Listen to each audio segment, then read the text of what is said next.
Good day, everybody. It's podcast State of Exile, episode 14. Greendude versus WillyWonka, PvP-ness. Oh yeah. That That's- name. We're brothers. That was the name Zeno came up with at like, I don't know, Right. like 5 hours ago. We were like, shit, we don't have a name for the podcast.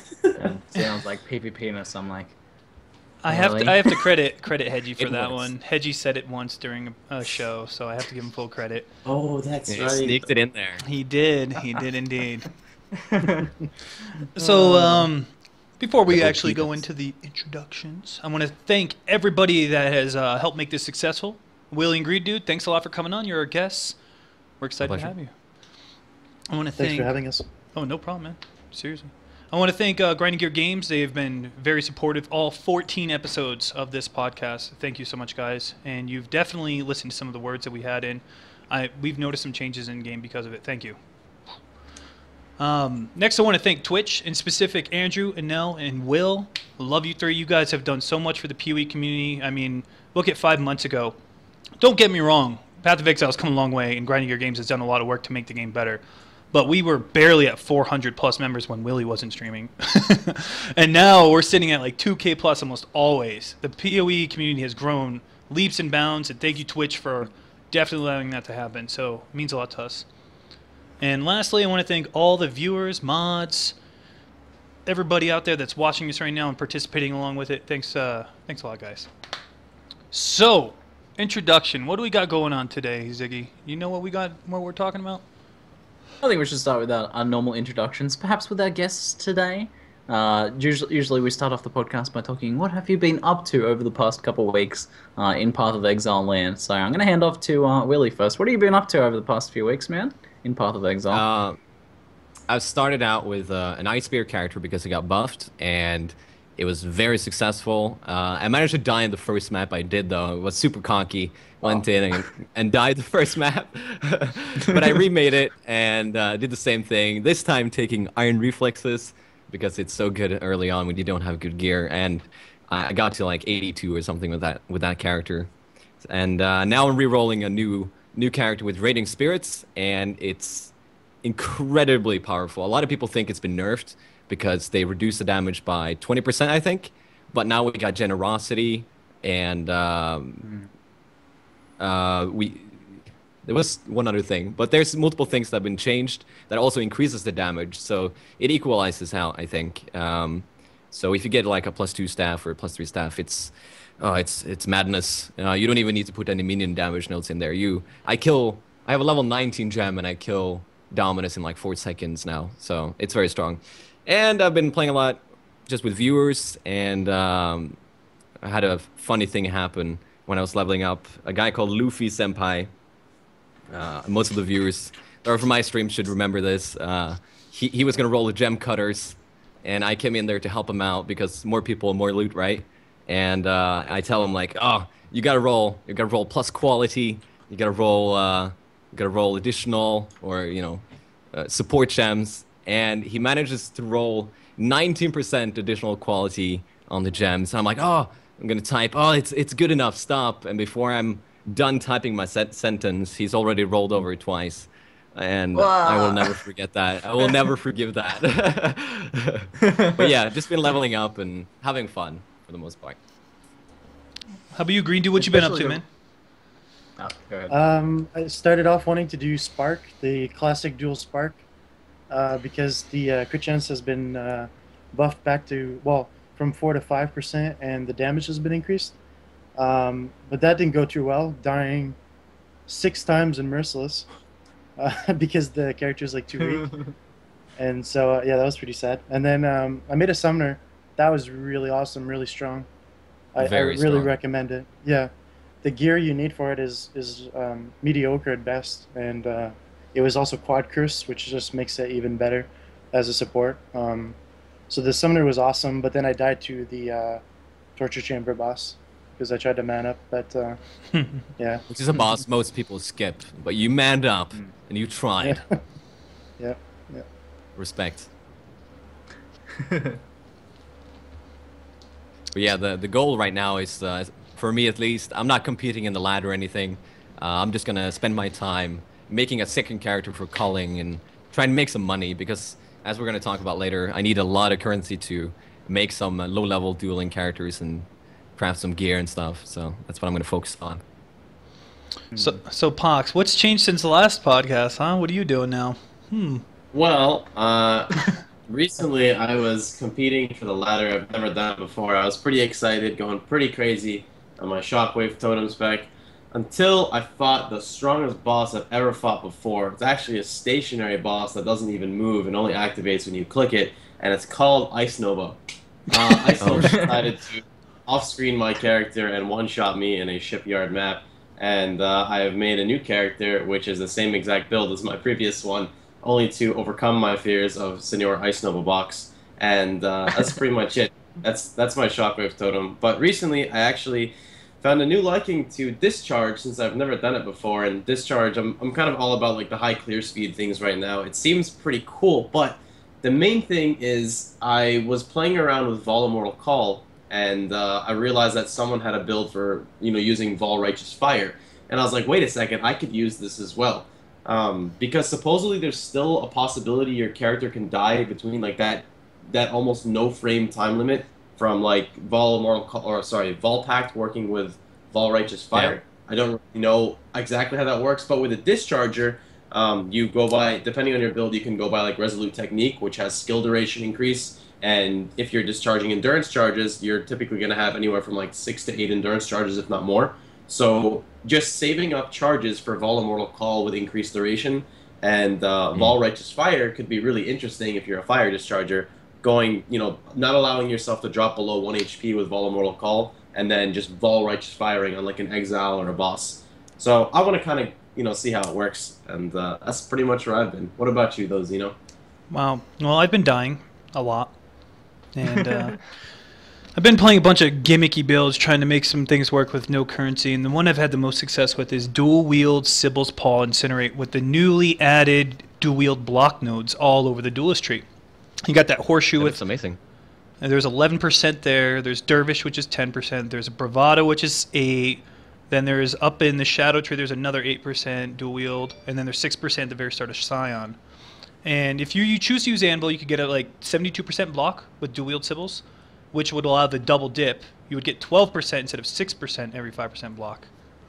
If you choose not to use Anvil and you decide to go Stone of Lazwar, you can only get like 62% block. But the idea is to have the double life gain on hit with Incinerate with the new Echo, faster casting. It just seems really, really fun. It's squishy for sure. But right now I'm using 3 of the Elrond enchants, the minus mana cost to both rings and to the neck. And in a tabula right now, my 6-link Incinerate at level 48 is 3. So I'm running Haste in Herald of Ice, running around absolutely melting everything. And it's absurd. It's absolutely absurd. Of course, I'm still in Cruel. But when I played it up until Merciless, Endgame Merciless last time, I was still just trucking through content. But I'll switch over to Arctic Armor eventually, all the typical niche Incinerate items, but I think Incinerate is in a very good spot right now. How about you, Ziggy? Well, everyone's got like these interesting stories about the hundreds of different builds they've played because Beyond is super, super rippy, but I still haven't died. I don't know how that's happened. I think it's been sheer intervention of RNGesus, because I've certainly had some moments there where I'm like, I should have died right then. Some Haku missions, or some nasty Viper Strikes, or getting massive crits on Reflect Packs, and they just happen to RNG the wrong way for me, and I end up with like 100 HP. So I don't know how I'm still alive, but I'm still playing the Puncture Tornado Shot character, having an absolute blast with it. It's like the most fun I think I've ever had in Path of Exile, and it's like hunting exiles and bosses with Puncture. I don't want to talk about Puncture too much because I don't want it to get nerfed, but God, it's so good. It's so good just one-shotting exiles and bosses, and like the Beyond boss spawns, and you're just like, all right, well, it's over there. Just like, doop, doop, doop. Got it. There we go. Dead. Just off-screen fishing for it. There is fishing in Path of Exile, Puncture fishing, but I've even got a prayer to RNGesus or Chris Wilson for my Puncture blessings now. So blessing the Puncture with crits. But otherwise, I've been having a lot of fun with the new crafting. Well, kind of. I've had the weirdest RNG this season. I've found some of the best things I've ever found. I found a 6-link and I've chanced and alked some amazing gear. And I've just found so much good stuff. But then every time I get an exalt, I'm like, all right, now it's time to put this RNG to the test. I got these amazing boots with like all T1 mods, and I was like, all right, so let's. There's literally only one thing that I can get that wouldn't be good on this, and it's the hybrid. And I was like, I want the move speed roll or something like that. And I got the worst of the hybrid possible rolls.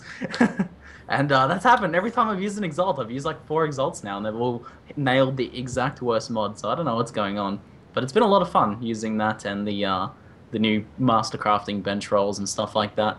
I found a sword last night that was like I gained 100 DPS after master crafting it, and now it gained like 3 exalts worth of value. I was like, oh, it's so good. But you can't really charge for the bench crafting because they could have put it on themselves. That's true, but people search for DPS on weapons, so they're not going to buy an item. Like the majority of people, there are some savvy purchasers out there, but you don't want to sell to the savvy people because they're the people that they're going to get a good price on something. You want to sell to the people. Scumbag Ziggy charging for bench crafts. The only thing you should do is add the 5 elks. For the bench craft. You add whatever the cost is to make it. Yeah, I go to Pox now for all my bench crafting because every bench craft I've done has been like the worst. But I gave this sword to Pox, and he nailed like the top. And I gave this other ring to him as well, this GGG ring. He nailed the top life as well. It's minimum for me. It's always maximum for him. Yes. So go to Pox for your bench crafting. Pox should start charging for bench crafting. I think that'd be a good idea. Almost level 7 Elrond. There we go. Freaking Ziggy, you found a drill neck at like level 40. Like, what I found drill neck at ledge. Weren't we still leveling in our leveling group? Yeah. We're like chilling in ledge. He's like, oh, a drill neck. Oh. I'm like playing a function tornado shot character. That's perfect. So good. But anyway, yeah. I've seen that a lot of people make the mistake of adding their own stats like you did, but they add the wrong one. They don't have a high enough master, and it undervalues the item. Yes. So it's a shame that it's... Yeah, you have to wait until level 8 before you can remove it. Me and Greendude were talking about this. Maybe they could introduce the removing mod thing maybe a little bit earlier, but maybe a little bit more expensive. Maybe that could be a thing, because there are a few items getting ruined this way, unfortunately. Yeah, if I can add to that, one thing it reminds me of, and it's kind of sad to say, is I remember in Diablo 3 Auction House, what people would do is they would actually put a gem in the item so that it would increase the DPS, so that people would find the item easier on the auction house. And I feel like now in PoE, people are doing the same thing. They're crafting a random mod just to get the DPS higher. And then when you buy the item and you're like, man, I could have put the next level stat, then they're stuck having to wait until the level 8 master. So I think there's definitely a flaw in this in the current system. You could just sell it as is and not put the craft on there, but then the DPS rolls are lower, and you would have to know what you're looking for too. It's a pain in the butt. If you do have access to that higher level master, though, you can take advantage of that. If you can craft like that level 6 or 7 master mod, most people have like level 4 or 5 masters. So if you can craft like I got a Pox and get that higher attack speed roll, not many people have access to that. So they want to buy the weapon that's already got that on it. So you are actually adding value if you're crafting the right mods. But yeah, if you're not crafting the right mods, you're losing value on them. For sure. 15% attack speed. Yep. Wow. That's the roll? That's pretty good. Better than when I got 12 the to next 15. I think it's 12. I've got level 6 vegan. So it's like 12 to 15, I think. Something to say about the adding mods too, people putting the wrong ones on there. Like when I'm leveling up, for instance, Haku, it's like what 8 augments, 12 augments to put 15 to 20 res, and then the 20 to 25 res is like 5 alks, and you're like, what the hell? I could just spend augs. I'll suck it up for 5 resist, That's for leveling. I think the prices are subject to change, hopefully, because what was it? I think the life, there was I don't remember the exact values, but there's life like 20 to 30 something, and it's like 4 alks, and then the next tier, which is only about like 10 life more, is 4 chaos. It's for everyone. Yes. Yep. Yes. Yeah, and I actually decided to take the lower one, even though I had the money for the higher one. I just thought it was it's a lot of currency. It's especially because you can roll Go ahead. What? Yeah, and if you get a bad roll on the chaos roll, it ends up being like as much as the highest roll of the shitty one. 1 Like, HP the other- more. Yeah. The other thing is Yeah. like it's not even close to what you could roll. Like you could get like 70 plus HP on a ring. Mhm. So it's like it's Yeah. not even. I'm actually gonna look it up right now. The I exact think amount. it's Here in, like, 79 is the highest. okay, so for the blessing fonts, for 2 alks, it's 15 to 24. For 4 alks, it's 25 to 34. And for 4 chaos, it's 35 to 44. So if you Yeah, roll the that's- minimum on the yeah. chaos and the max on the alk, it's a 1 HP difference. Mhm. It's outrageous because I can just take my 4 chaos, go on PoExYZ, spend it there, and I'll get a better item. Mhm. I think it's. I understand that it's probably better for them to put the prices high and then work them down so that they don't like screw up the economy. But Yeah. I think they've exaggerated them a little bit and should probably change some of them. It's still a cheaper option than Exalting, though, if you have like a pretty damn good ring. Like I gave my pretty damn good Yeah. ring to Pox, and he nailed that top 55 or 44 or whatever the top roll was for that life bracket for 4 chaos. That was worth 4 chaos to me easily. So it depends on the item, but in terms of like the leveling, I think the life one is pretty expensive. Yeah, but then you So, look like, at leveling. like Vagan's mods, like adding local crit, like a good amount of local crit is so cheap. Like it's so cheap. Mm. Like, oh, this has attack speed, flat fizz, and percent fizz. All I need is crit. Weapon Ellie on belts. There you go. That's another really cheap one. Yeah. I mean, Weapon it Ellie goes on both belts is ways. so cheap. It's like 20%, isn't it? Yeah, it's like 20, Yeah, 25. Weaponelli. Yeah. Yeah, you can get more than 20 on it. Or So, even like, like it's a big range. It's 8 to 20 something, so it's a big range. Oh. You can get really bad on it. So it is a bit of a gamble, but still, if you do nail that top roll, that's for a couple alks. That Weapon Ellie roll is like so much value. The The- level 20 is 8 to 22% at 3 alks. Mm. Wow. That's reasonable. Yeah. That adds so much value to it. Yeah, like a belt with that much, like a life to resist belt with that much Weapon Ellie before would have been worth so much more than without the Weapon Ellie, and now it's like it only costs a few alks to get it on there. It's the crazy. masters also are adding, like, they're kind of like making uniques more obsolete. Like, you think about Sunblast. You're like, whatever, dude, I'll just put Mind Trap damage on my GG belt. Mm. Who cares? Yeah. I'll put Mind Trap That's damage on another- my quiver, and now I'm good to go. It's Yeah, we might see a change to that unique. I remember the belt, the Magnate, when they came out with the new Rustic Sash's values. The Magnate was irrelevant because Rustic Sash was almost able to get the same percent, and then they Yeah. had to like double it basically because it really made the unique obsolete. So I think we might. I mean, I guess Sunblast has a unique feature where the reduced after 8 duration. seconds it. Yeah, but still, Yeah, I feel it like detonates. you're right. The damage is pretty low. So it's the same amount of damage on Sound Blast and the crafted mod, or It's 20%, I think, up to 20% trap damage, right? both of them? It's Mm, 10 to 20% on belts and 10 to 20% on quivers. Yeah. And if you got yourself a high life tri-res belt, you know, there you go, good to go. You'll take that any day. Yeah. Exactly. Mm. Yeah, way better. It's just So something to since think we're on the topic of master crafting, how have you guys been like making use of it mostly now? Like, how, I saw you said earlier in the pre-show, Willy, that you were playing mostly self-found. How Yeah. like I guess a couple weeks on, how are you finding yourself using it? You know, I'm playing a character that doesn't have a lot of decks. I'm using a tabula, so I have ended up using, like, add a resist on my jewelry or my gloves, and you know I keep finding decent items that turn out to be good items if I just add one more stat to them. And I just add on attributes, and specifically for my build, which gets a lot of damage from cast speed, I've been able to add cast speed to my shield, which wasn't possible before, and I've added cast speed to my gloves as well. So that's another buff to the Some Raiding Spirits build, plus Yeah, more increased that's duration huge. in passive tree. So yeah, that's mostly what I've been doing, just making my gear a little bit better and getting those stats that I'm missing from my other pieces, so I don't have to go and grab a brand new item to fix that hole in my resistance. And other than that, I've only used Sana, I think. So it's just, you know, playing a little bit self-found, filling in the gaps. No like crazy crafting or something like that. Have you tried any of the It's just Zana very mods yet? convenient. No. It's too expensive.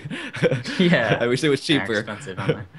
Yeah, I but how really about want to do the Nemesis one. It sounds cool. It's like one Nemesis mod in every single pack in the map. So I don't know how many Yeah, that's a red inner every treasure pack. you'll find, but it might be worth it. I don't something know. else to keep in mind?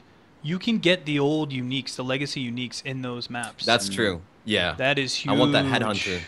Gimme, gimme. Can you Some of imagine them, you getting a headhunter with the crit accuracy aura or the haste aura with your summon raging spirits?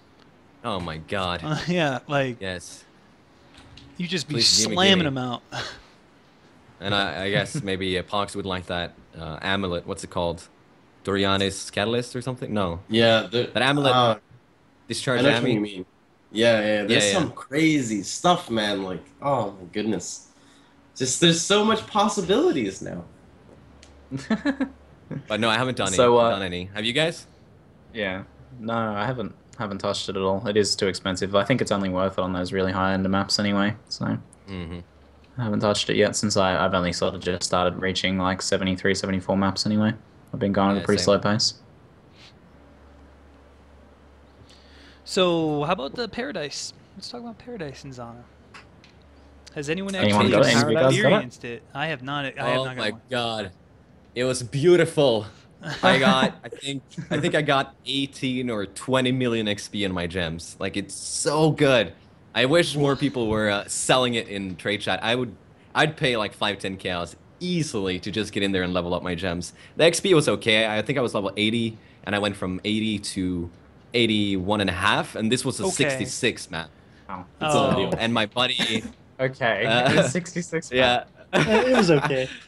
Just And my it's buddy okay. leveled up 6 times on this other character. It was a beautiful experience, and it's not hard or anything. You just gotta be lucky and find it. Now, something to think about: Empower. If you get a 20% Yeah. Empower and you put in Haku's Just fill your stat, character with the powers and go in there. Yeah. It makes so much money. and then Haku's stat is increased 5% on all support gems, like 5% up to more. Yeah, I use that. And then you throw in your 20% Empower into that, and you go in these Paradise, and boom, you might be able to get a level 2 Empower. Like if you really have it. Yeah. One map. Yeah, I had 4% math. quality and it got 20k XP. So if you have 20% quality plus the 8%, you might have, yeah, you'll get a lot. Just 5-socket it, or 6-socket it, throwing all Empowers. Yeah. Well, granted, it's a bow, so it would be tough. Well, it would two-hander. would Yeah, be fine. offhand. Yeah. Just offhanded. To play devil's advocate, do you think this is a problem? This map? Do you, No. No, it's so rare. It's Not at so all. rare. It's But fine. maybe if we do like a 1-week race or anything, it's gonna give a huge advantage to Yeah. someone who gets it early on. So maybe they should just RNG. disable it for a race like that. That's a huge advantage. You could call 1-week, 2-week races. Just make that thing non-exist. Yeah, that would be the wise choice. Because otherwise, what'll happen is some of the groups at the top can help each other out. Like if they find it, you're always sharing it with the same people. So if your group of friends finds it twice, and another group trying to compete with you finds it, never finds it really. If you have I like don't know a if they clan can or something disable it, feeding but- you those, that would be Exactly. insane. Like, Yeah, because like I know a lot of people sure, will people cheer can for you. feed always, but that's like a whole new level of feeding. Right, like I know some streamers have like higher morals than that, but viewers could also give it to the streamer they're cheering for if he's competing for the ladder as well. I It'd be don't know, hard I to say think it's no. yeah. So yeah, I don't know if they can actually disable a map for an event, like if people would be outraged or how would people would handle it. But I think in my guild we found it 3 or 4 times already. So, how long has the league been out now? Maybe a month? I don't know. Time. I don't keep track of it. It's been about 3 weeks. So, yeah. So it's very likely that my guild would find it at least like 2 times during a 1-week race, for example. So yeah, RNG is RNG. I wouldn't take the race seriously if they kept it in. If it was 1 week. Yeah, it could Yeah. definitely alter everything about it. Dude, wearing all those EXP items prior to their nerf in a Paradise map, can you imagine? Like, well, you won. Congratulations. Oh baby. EXP, yeah. I wonder if how the EXP items, if it's additive or multiplicative with the XP from the map. jeez. Imagine it's the good kind. But one thing I can So say though is, sorry, yeah. No, go ahead, man. was just that I feel like the addition of Zana to the game sort of counters the cartographer box problem in races. In a 1 week race, a group that'll find cartographer box approving. If a group finds cartographer in a 1 week race, you have a huge advantage. You're up Huge. like plus you're up plus 3 to 4 levels, and then you start finding the plus ones in there. That's to me that was a huge problem. But now that Zana's there, it sort of helps a little bit. She can give you a daily quest that'll be higher than what you're at, and then you can find maps in that one. You can also purchase them. They're pretty expensive, but if in a 1 week race you work as a group, then that cost is very little. Nothing. So, exactly, I think the Zana is a great addition to the game to counteract the cartographer. Yeah, she really How is. do you guys feel? Go ahead, Ziggy. Yeah, go ahead, Zoe. I was gonna say, how do you guys feel about like the Kato rebalance in general? Like, because It's it has fine. been rebalanced pretty heavily. It needed to be Yeah. done. Yeah. You might spend a I- lot of currency if you find it in a high level map, but now it's you just roll something decent. If you get it low level and just open it, it's whatever. Because I spent 20, 30 chaos on a box and I got +1 levels once and it didn't go any higher, and you get max like 4 or 5 additional maps. It's not really worth it anymore. But in a high level map, I would dump all my currency on it if I was in a race. Yeah. So 70, That's fair. 75 plus, 76 plus for sure. Mm-hmm. Yeah. Mm. It's mainly it's still like because as Willy said, you can't really get plus levels on the in-warmer box. You can get 1. I've No. gotten +1, but it's not worth rolling it. Your main thing is like Yeah. additional items with mirrored is what Mirrored, you're going for. yeah. Yeah. And then you roll it on like earlier in this race alone, I was with my friend out the box, got +3, got mirrored, and rolled 6 bazaars out of it in a bazaar map. So I was like, okay, Yeah. I'll take it. But you can't really go ahead of that. It keeps you at what you're at. So when you're running like 60 to 70 maps and you get a carto box, it's like, okay, well, I can replenish my map pool of what I have, but I can't really go up from it unless I gain +1s No. from those maps itself. So I like it. I still think, in my opinion, it might need a little balancing when you are running 78 maps and you're chaining them, just because it could be a little absurd still. But it's much better than what they had before. I will definitely agree. The no ends. Yeah. Yeah, because I just snowballed in the old system. I just went into a map, got up to 70s, found a cartographers, dumped like 10, 15 chaos, and shot up. And then I found another carto in there, and boom, we were up in 77, 78s, you know? It was, yeah, it's not even a challenge. It's crazy too because like if you're in a 77, 78 and you get the additional items and it's plus level or whatever, and you could still get multi-exalts from these things, even if you put in 20 chaos, whatever. But I mean, But they're yeah, you can make money, stupid yeah. rare. They're so rare now. Nah, you're just, oh, now? Okay. Yeah. Now they're just like, because they reduced boxes in general, and you don't hear Carto. It's like the Paradise map. How often do you find them? Really? I don't think so. I guess I've ran a lot of maps, but I found at least maybe 7 cartographers already this league. My friends. I think it just Okay. really depends on how much you're pumping maps out. So, but I haven't even hit 90. I've hit 89 and 87 now. I've really, really enjoyed the mapping pace, like the map progression pace this league. It's been, like, I've actually had to think about it a little bit more, and when I do get those cartos, it's like, oh yes, nice. Like, it's more of a sustained thing, rather than, like, helps counteract some of the negative RNG you've been having. It feels way better, way better. It was way too easy before, just to get in and chain 75s. But now, as I said, I'm only sort of just starting to do like 73 and 74 maps now. I've just been sort of slowly chugging my way through the maps in Beyond. Like, Beyond's harder, obviously, but just the map pace, the progression pace has felt really good, felt really rewarding and fun. So I think they've done a really good job. And Zano, as you guys were saying, I think is a nice improvement to that too. Can't wait till she's a little bit higher level, and then you get those daily map purchases as well. It'll be pretty good. Pox, have you been doing high level maps? Any like 75 plus? Yep. But I'm just wondering if you've found yourself alking maps more than you did before, because now you can't just do the maps you have and hope for a cartographer and then get a resupply of maps. Do you have to do harder maps this time around than last time? Honestly, my friend and I have kind of come up with like a little thing that's worked for us. I'm not claiming for it to be the best in any way. It still goes with your typical, of course you chisel it, on top of chiseling it, if it's 75 plus, Regal. I put in, yeah, regaling is big, because with regal recipe, you can easily replenish your regals, but, you know, magic and pack size with no damage mods, go for a regal. If you're running low, we kind of out, but even if you get a blue map, if you get a blue map with like no regeneration, for example, that boosts it like crazy. And you could run no regeneration and hope for like a no damage mod. And honestly, we've been fine. And the main reason why, I think, is because with the introduction of the Beyond mobs plus Zana, if you find a Zana in like a 75, 77 map, you're typically going to get like a 73 to 75 out of Zana. Also, one thing a lot of people don't know is Haku is very important, because when you go inside these areas, it's a +1 area. So say you're running a 75 map, you find Haku, and say you don't want to run it because you're scared, you know, like of rocks and everything. It's a 76 zone, and you can get a +2 map out of that area. So you can get a Palace map out of a 75 map with a Haku. So I haven't really found myself alching maps too much, to be honest, and I've been pretty good. Okay. You just don't actually complete the mission. You don't pick up the Karui Spirit. You'll just kill the mobs and leave.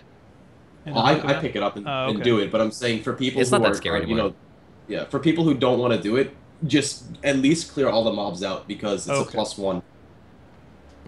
Yeah, and Zana's pretty common, it feels to me. We seem to find her quite often. It's like a free map. Yep, it's awesome. It's so cool. Do you think some of the Zana missions where the time limit ones are just sometimes ridiculous? Like... Yes. It depends. Majority of them are manageable. Majority are manageable, but there are some... I think I had one that she was really mean. She was like, go find the exiles. Spawn 4 exiles on a map. Each exile was in a corner, and I had 3 minutes with no time enhancing. And I'm just like... And then on top of that, 2 of them were Igna Phoenix, and 2 of them were Flame Blaster. And I'm just like... It takes me like a minute to kill each one as it is.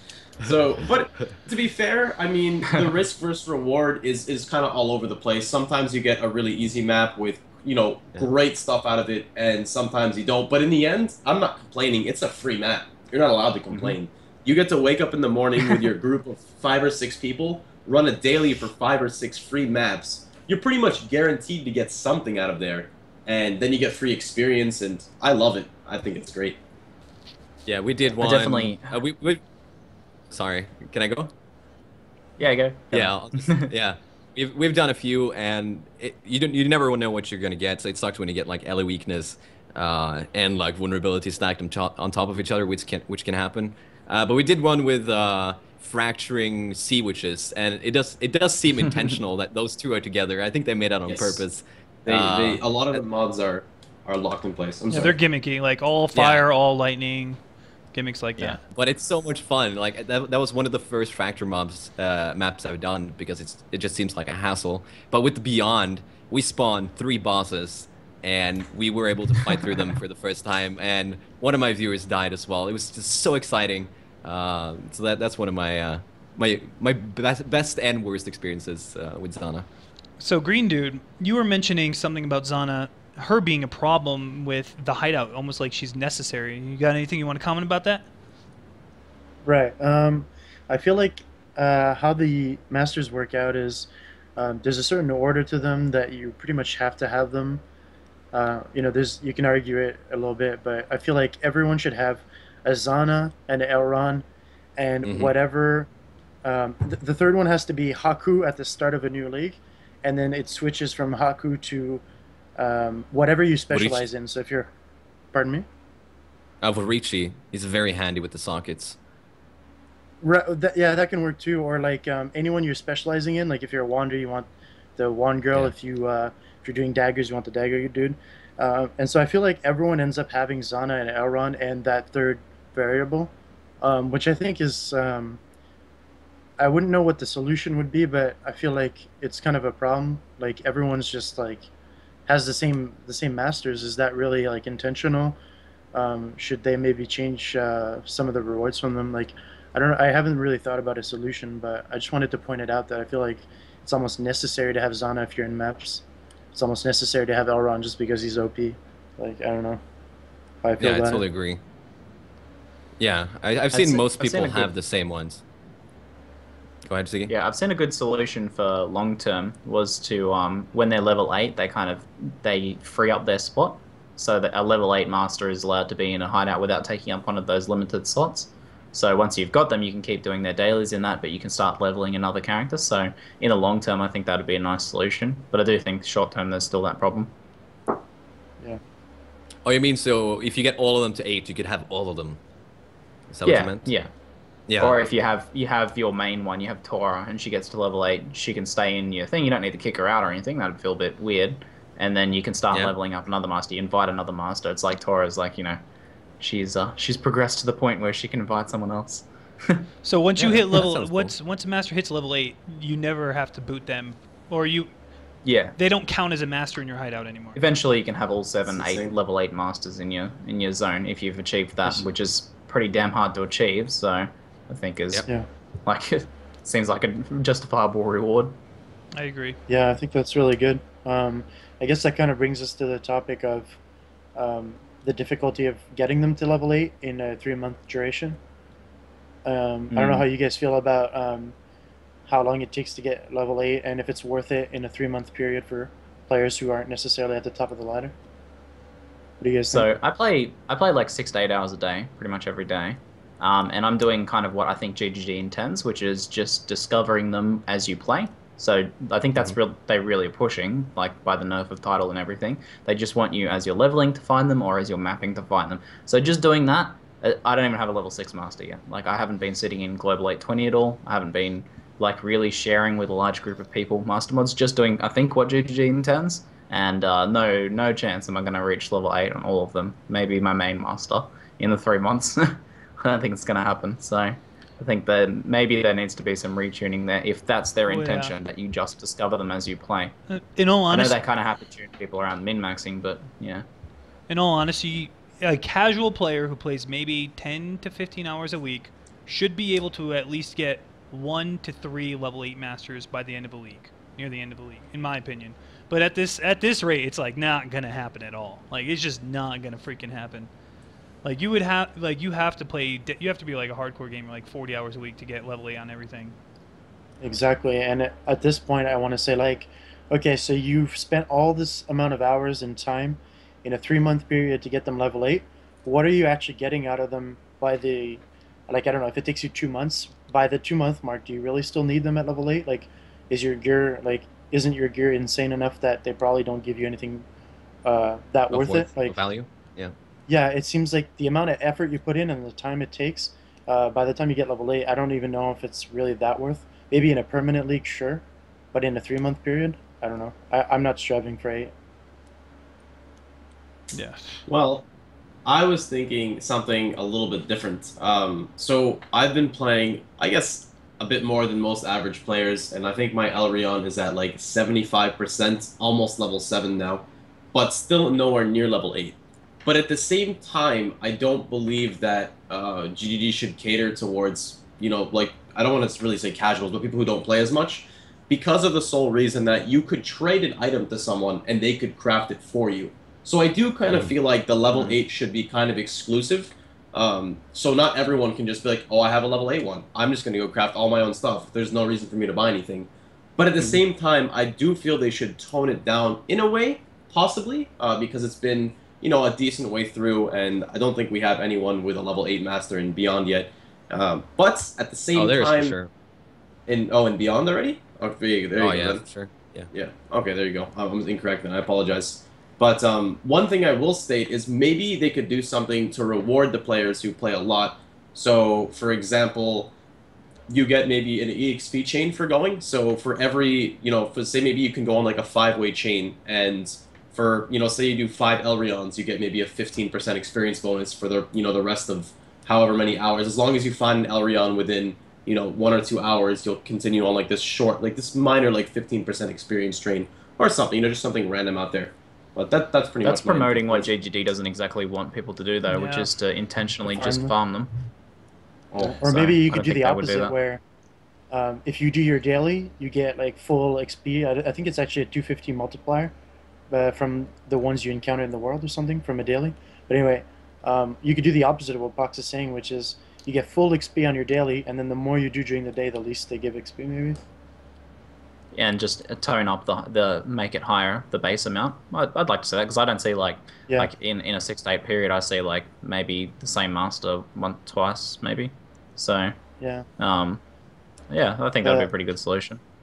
I mean, Turn up the I initial agree. XP and then reducing. I mean, we almost have a Yeah. level 100 and beyond, and they're not even level 8 Yeah. masters.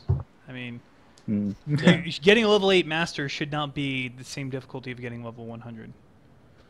I Yeah, mean, like, are they I even agree doing with- them though? That's a whole nother question. Yeah, that's the Yeah, question. they might be skipping them. Yeah. But how, Maybe, yeah. how many people hit level 100? And like, I don't know. I just try to compare it like that. Like, how much experience is it actually taking? Like, how much time do you have to invest to get these guys to level 8? I don't know. But I think it's more about the reward. Like I agree with Fox saying like, okay, well the casual players shouldn't like we shouldn't make the game for casual players because then the hardcore players won't like it or whatever. But and you can also just ask a friend who has a level 8 master to just help you out, and maybe you can give them a tip or something. Like I understand that, and I think Fox is totally right, and Yeah. I totally agree. It's just that what is the reward? Like I have a level 8. What do you want from me? There's just nothing. They're not actually that rewarding, I guess is what I'm saying. Either you tone it down because the rewards aren't that amazing, or you keep it hard, which I like, but give better rewards. Like I don't know. People are saying Yeah, each but they level have to be actu- careful Oh, sorry. because they can't give too good rewards. Otherwise, you know, you would just roll all your items That's the there main goal. instead of crafting Mhm. normally. But yeah, I Understand. don't really care about the masters. I end up skipping some of them, just because you know I never see myself getting up there, and none of it is very interesting to me. Yeah. The only things that might be cool is some of the things that make exalting items easier, like locking your prefixes and filling in mods and stuff like that with Elrion. But yeah, I personally don't even care if I get close to 8 at this point. I say we change the damn subject. How about you guys? Oh, sad face. Willy brought up a good one. The meta crafting mods. I was wondering if you Yeah. guys have any thoughts on this. So the meta crafting mods were just recently added, and they are kind of what the name implies. They allow you to change the way you craft on specific items. Each master, except Zana, as far as I know, has different ones. So I'll briefly go through them. Elrion can have multiple master crafted mods, so you can have more than one on an item, and that takes up a suffix itself. So these each take up a suffix or a prefix. Prefixes cannot be changed from Haku, and that's a suffix. Suffixes cannot be changed, and that's a prefix from Torah. Cannot roll caster mods, and that's a suffix from Vegan. And cannot roll attack mods, and that's a suffix from Katarina.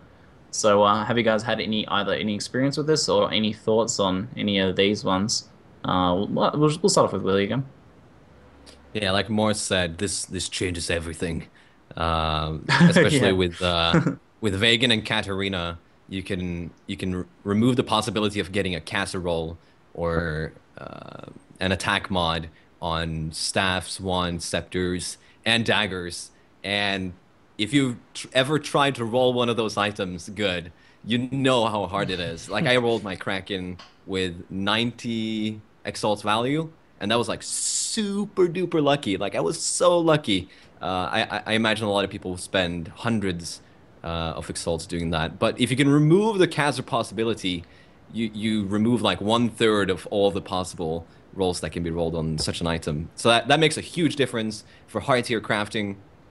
And with Elrion, you can add the mod can have multiple crafted mods. That's a suffix.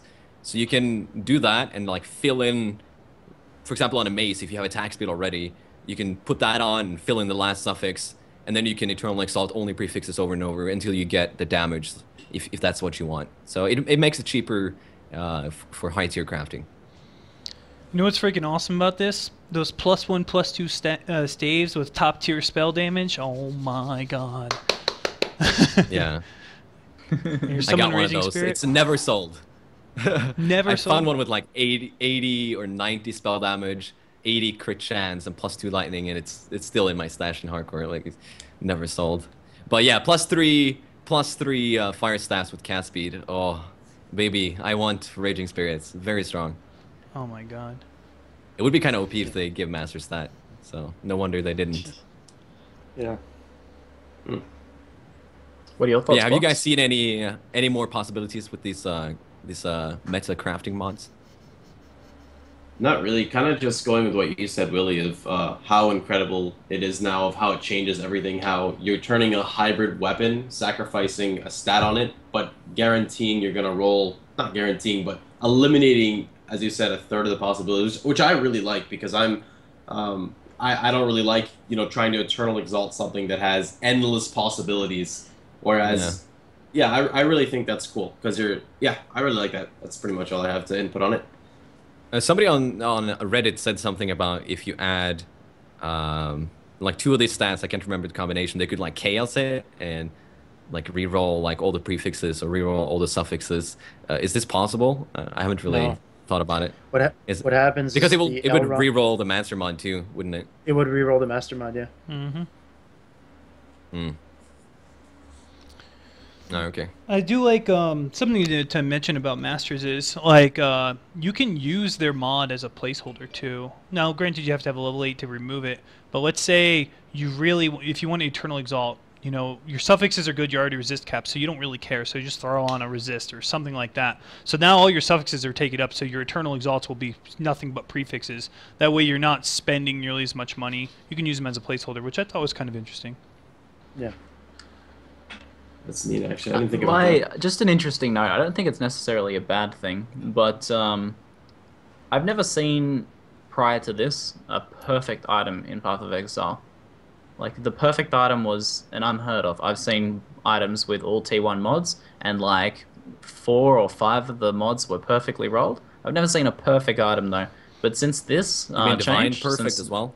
Mm-hmm. Yeah, Divine Perfect as well. Oh, okay. Since this change, I've seen several perfect items within the space of a few weeks posted to Reddit. I'm looking at one now, Spirit Fang, Jeweled Foil. It's got the perfect Tyrannical Roll, perfect Flat Fizz, perfect attack speed, perfect crit chance, perfect multi, and they got Bleeding on hit. So, I guess they cheaped out on the Bleeding on hit a little bit, but still like a perfectly rolled item. I think I saw another one that was like a... That's not I think I saw another one that was like a perfect dagger as well, which is like insane. So I have seen some perfect items since these, because what people are using, just to clarify for people who are a little bit unsure about how it works, they use the what the person. Oh, I can probably go through what this person did. This was Keypad Lol from Reddit, and he said his process was at 5 mods I had 2 prefixes and 3 suffixes. I divined to get 3 perfect suffix rolls. Then I added a bench prefix. Suffixes cannot be changed. I continued divining, but this time only the prefix changed rolls. I was aiming for 25 to 45 and 165 plus, but I got lucky. So there's still a bit of luck there, but he was able to lock in 3 of them, so he was able to essentially half what he was actually trying to do, like half the variance on the item, so making the divines way, way more effective as a force multiplier for that. There's also... So I just thought that was interesting. With the new mods too, like %ES on a ring, that changes up all those amazing mirror-worthy rings. They're still mirror-worthy in standard, but now you want the %ES on ring. So those already 6-rolled prop rings is %ES better. 20% ES is a butt ton to have on a ring. I mean, it's so much. And cast speed on a shield, is that better than your other mods? These are all things we should be thinking now. Are you going to sacrifice your ES or evasion for cast speed on a shield now? Willy is. Cast speed's a suffix, though. Oh, it's a suffix. So okay, definitely. so resist. Yeah, absolutely. easily sacrificed. My and in apologies. gloves, it's always a suffix, so it's definitely worth it. It is on gloves. It is on gloves. I know they Yes. showed a teaser, but I haven't seen one. It's on the gloves, yes. What is it? 7 or 6, Katarina? I think it goes up to that I don't know. I think it's 6. Yeah, Okay. like 5 to 8 cast speed. Level 5 or 6. Legit. The fact that it's a suffix, it's like, who cares? I'm already resist cap. Let's go. Mm-hmm. The Thorns God. Anyways, I don't know. I think the whole meta crafting is just going to be, it's just going to increase the amount of GG items you're going to see in the game now. A lot easier. The Krakens, as you say, Willy. Do you think there's anything bad about it, about their addition? Anyone have any like Devil's Advocate to play or anything? Well, I was against Eternal Orbs in the beginning. I think that it should have stayed like it did in old school Diablo, where if you found a perfect item, that was so valuable and so rare. But now you can already craft tier 1 rolls easily if you're rich, and just the addition of these meta crafting mods, it's even easier. So we've already gone too far, I think. So I don't care. It just it won't affect most casual players anyway. So I'm just I think the elites are very happy. Yeah. But in a way, it kind of makes the rich get richer because it's now less expensive to craft top tier stuff. And I know that a lot of people, at least in the permanent leagues, when they craft the best stuff, they put it up for mirror service. So they're constantly making money off of the stuff they made, and that fuels more items that they can make perfect. So yeah, I think like Willie says, the elite are pretty happy, but honestly, I'm so far away from that world that I don't know. I don't know if it really affects me. I think even a lot of us are away from that Well, sort of crafting world. Keep in mind, you have to still take off their mod for that 6th property. So you have to put the mod on, roll your item, then take the mod off to roll that 6th mod, right? Is that how it works? Mhm. Yeah. So And then you- you Yeah, but you can eternally use the Yeah. augment. So, yeah, you still have to use Eternal Exalts, a lot. But it does make it a lot easier. I think although most of these have the really high level appeal, I think there's going to be some niche mid-level crafting appeal for them. Can have multiple mobs. You can craft the best, most average item ever using that by crafting. I think for a lot of self-found players, and there are some people that go really, really full on in self-found. This allows you to use a divine that you find, and then a bunch of chaos to essentially craft like the exact specific item you need for your niche build. So to play like a niche build self-found is going to be much more viable now. And I think to also, or just to craft your own item that you need specifically that doesn't exist in a new league, a divine and a couple chaos, still way cheaper than exalting a bunch of stuff. Even if it's only like 75% as good as a eternal exalted item, still like if it's got that specific set of mods that you need, still good. I think that's still pretty good. Even if it's a 5-prop item essentially, because you have to have that, can have multiple mastercrafted mods. So But you got to think I still- about how long it takes to get to level 8, and you already said you're Yeah. probably never going to get it this 3 months. So if you're Yeah. self-found, you're absolutely not going to get it. So Yeah. they have to make it easier accessible for that. And yeah, your gear is probably GG by the time you have level 8. Yeah, but self-found true. in the That's true. 120-month league, you're probably loving Masters because, hey, it's 120-month league. It ain't going nowhere. Standard guys are probably loving the Masters because all they have to do is level them once, and that's it. Done. Over. Yeah, but I think the adding multiple mods might be used for people in hardcore, for example, for LLD, because you can add 5 stats to an item, making a very good low-level item for low-level dueling. So now that we're talking about low-level doing, I think we should Yes, give sir. you two, Greendude and Willy here. Just tell us what you've been up to. What's this low-level doing that people don't know about? Do you want to start, Willie? You can do. or- No, this is your baby. You go ahead. Yeah, so the people who have no idea who I am and what I'm doing on the podcast, this is mainly why. What I've been doing a lot is PvPing over the last like 2 years, and there's never been a scene. It was always like the same people just PvPing all the time. And GGG had told, well, I'm not afraid to say it. They promised us last ladder that we would get some kind of PvP tournament, and it never happened. And I understand that they're working a lot on Act 4, and they're a small team, so it's really hard for them to dedicate a lot of power to PvP. But so I decided to just take it in my own hands and set up a website and set up like a platform so that players could compete with each other and feel like it's a competitive like environment, sort of like esports, but obviously not like as it's not esports. It's more like casual, but we try to make it professional and have tournaments and stuff. So yeah, it's just starting out, but it's growing really fast. And GG has been supporting us by giving us prizes, giving us spectator mode. Like we're in touch with these guys, and they're helping us with PvP, but one step at a time. A bit slower, but yeah, it's been great. It's been awesome. So only because of Greendude and taking the initiative with the PvP tournament and spreading the word, he got in touch with Chris, and we can thank Greendude for getting spectator mode. So it really shows that GGG really wants to help out the community, and Yeah, they really it didn't do. take long before it was added. Unfortunately, we didn't have it during the tournament. And I have to say it was really fun doing that tournament. We shoutcasted it. It's on YouTube, Green Dude's YouTube. If you want to check it out, we're definitely doing Definitely more do. tournaments in the future. And we want people to get involved with it. It's been growing slowly but surely. And yeah, if people would like to check it out, go to PvE Arena. Yeah. This is 100% Yeah. community initiative. I just have to interject. Yeah. Like, I watched that first low-level dueling tournament. I think the vast majority of the PoE player base don't really even know that there's PvP there in the game, or that there is a PvP scene. But watching that, I thought it was super professional. You guys did an amazing job with it. It was actually really entertaining, even from someone who knows very, very little about PvP. And like, for it being like 100%, you know, homegrown thing, like, there's no tournament support in the game. ZiggyD have said that one day we want to have tournaments, and they were going to, but they didn't end up implementing it. But you guys just went ahead and did it anyway. So it's more people need to get in. I think just try it out, just watch it, and maybe give it a go. So do you want to? Go ahead, Willy.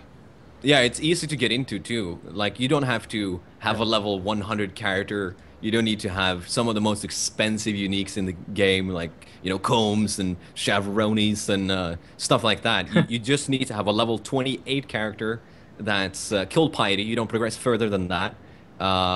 You get, you know, certain unique items that might be good for your character, and you just look on PXYZ for, you know, what people consider shitty gear, but for level 28, it's amazing, right? And yeah, it's very easy to get into. Maybe Greendude can expand a little bit on that. Yeah, so I think that while we have this chance to talk now, because a lot of people saw the tournament, and we tried to be descriptive of what was going on, because we know, like, a lot of people don't know. And a lot of the feedback we were getting is people are like, wow, this is exciting. I want to get in. I don't know where to start. It's overwhelming. How do I, you know, start PvPing? So I just wanted to, like, explain how it works. So first of all, low-level PvPing is level 28. That's just a cap that was set by GGG, not us. And you get 33 points to spend if you help a bandit. And if you decide to kill all the bandits, you get 34 points. So the classes are way more important in PvP than they are in PvE, because, you know, when someone says what class is the best, people will say, you know, you can make it work with any class. That's totally not true in PvP. Choosing your class is very important, and usually it comes down to the keystones that you're going to pick up.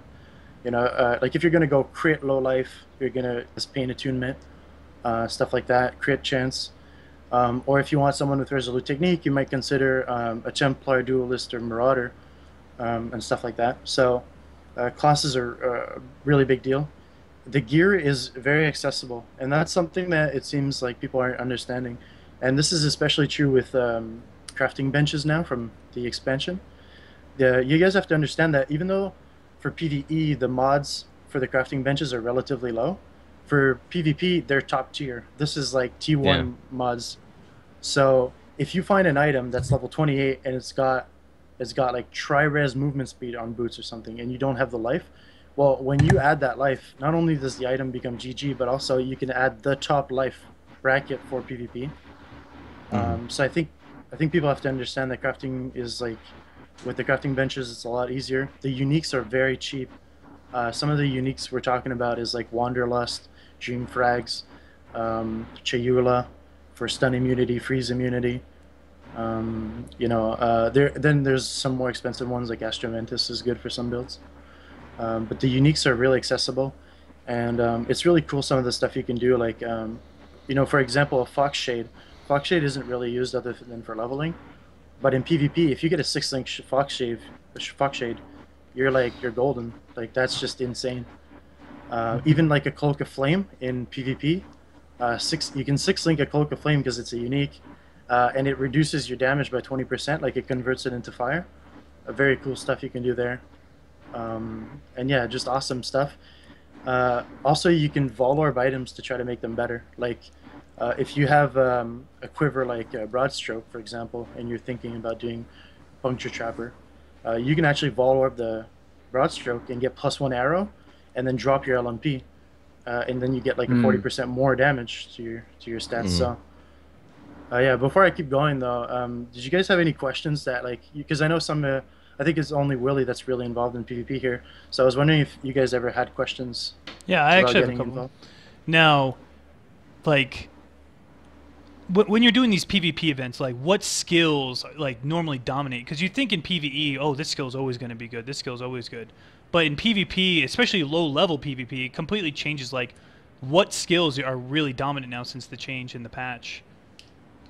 Yeah, I think people are going to be... sorry. No, I just wanted to say some of them. Like you can expect to see a lot of puncture. It's very strong, but as we saw in the tournament, there were other people who were able to beat it by using clever things like whirling blades and avoiding the arrows because they go too fast for the trap to shoot the projectile at them. And so there was a lot of dual strike characters with the GG daggers. You don't have to have that great, but and there's people using freeze pulse. There's people using EK. One of my favorite builds from the tournament was Fight Gar. He was playing with a +1 Tabula Rasa, getting a 6-link EK with Empower in it. And, plus levels, as you can imagine, is very strong. And now the tree has been changed a lot too. So I think we're going to see a lot more casters coming into the next tournaments, especially with Freeze Pulse. Isn't it like 40-50% increased damage now, and it's got more projectile speed. So we see a whole variety of builds. Casters, ranged characters, and melee characters. You got pretty much everything. There even used to be like people doing Righteous Fire. With the Sprig Leaf? Oh yeah. No, yeah. You Wow. would use. Awesome. The thing is, it was unsustainable. So you would actually be dying. But what you would do is you'd pop RF with a ruby, and you'd flicker them so you knew you were right on top of them. Oh man. And they would die before you did. That was the entire build. It's just you die, they die before you. Awesome. Man, I love this. There's so much cool stuff, and we've seen a Raging Spirits build on the tournament that my absolutely God. destroyed me. So and strong. I'm so like proud of that guy because they're like Summoner is not something you think about in PvP, and the guy actually spent a lot of money and a lot of Vol Orbing to get like what's it called, Matua Tapuna or something. Yeah. Oh, the Yeah. shield. He corrupted it for some, I can't remember. Is it +1? Can you get +1 on a shield? +1. Yeah. And it already gives +2, I think, or something. I don't know the full +2 to details minion about his gems. build. Yeah. Yeah. So you got he was +3 to getting minion gems, +3. pretty much. Yeah. Yeah. And cleverly using minion instability. So the minions were doing a lot of damage to you, but if you killed them, they'd blow up on you for a lot of damage. Destroyed you. Yeah. Oh yeah. I mean it like destroyed. And yeah, just a clever builds. There's so much stuff. I have a Facebreaker. I have a Fireballer as well. There's a lot of builds that people don't like. People don't think that it's going to be so diverse, but it really is. And you can't use all the support gems either, so like you don't get any faster casting, you don't get GMP, you don't get Echo. There's some skills you don't get, so you got to be smart with what type of support gems you use. And there are some uniques that you wouldn't think would be used in PvP, but there are. Like if you want to go crit build at 28, you'd use like a gifts from above. Like that gives a lot of crit chance, but it's useless in any other character. I'm sure there's other examples. Are there any Yeah. uniques that give you any level 31 supports that you normally can't use? Yeah, you can yeah. Valor. Yeah, go ahead, Greendude. Yeah, you can Volorb Gloves to cast Ellie Weakness on hit, which is a level 31 gem. So Melee if you weakness want is to get, 19. isn't it 31? Well, you can get cast on crit, for example. There we go. Yeah, you can get cast on crit as well. It's true. It's actually level 12, the cast on crit that you Volorb. So you would definitely not be able to, So it's really. Oh, that's I interesting. don't know. There's a lot of stuff off the top of my head. Is there really a unique that supports? I don't think so. But I did suggest to GGG that they should make a unique supported gems in this item are supported by Echo, which is something that we can't use in PvP. But I think would be pretty interesting. Yeah. That's interesting. So I have some questions.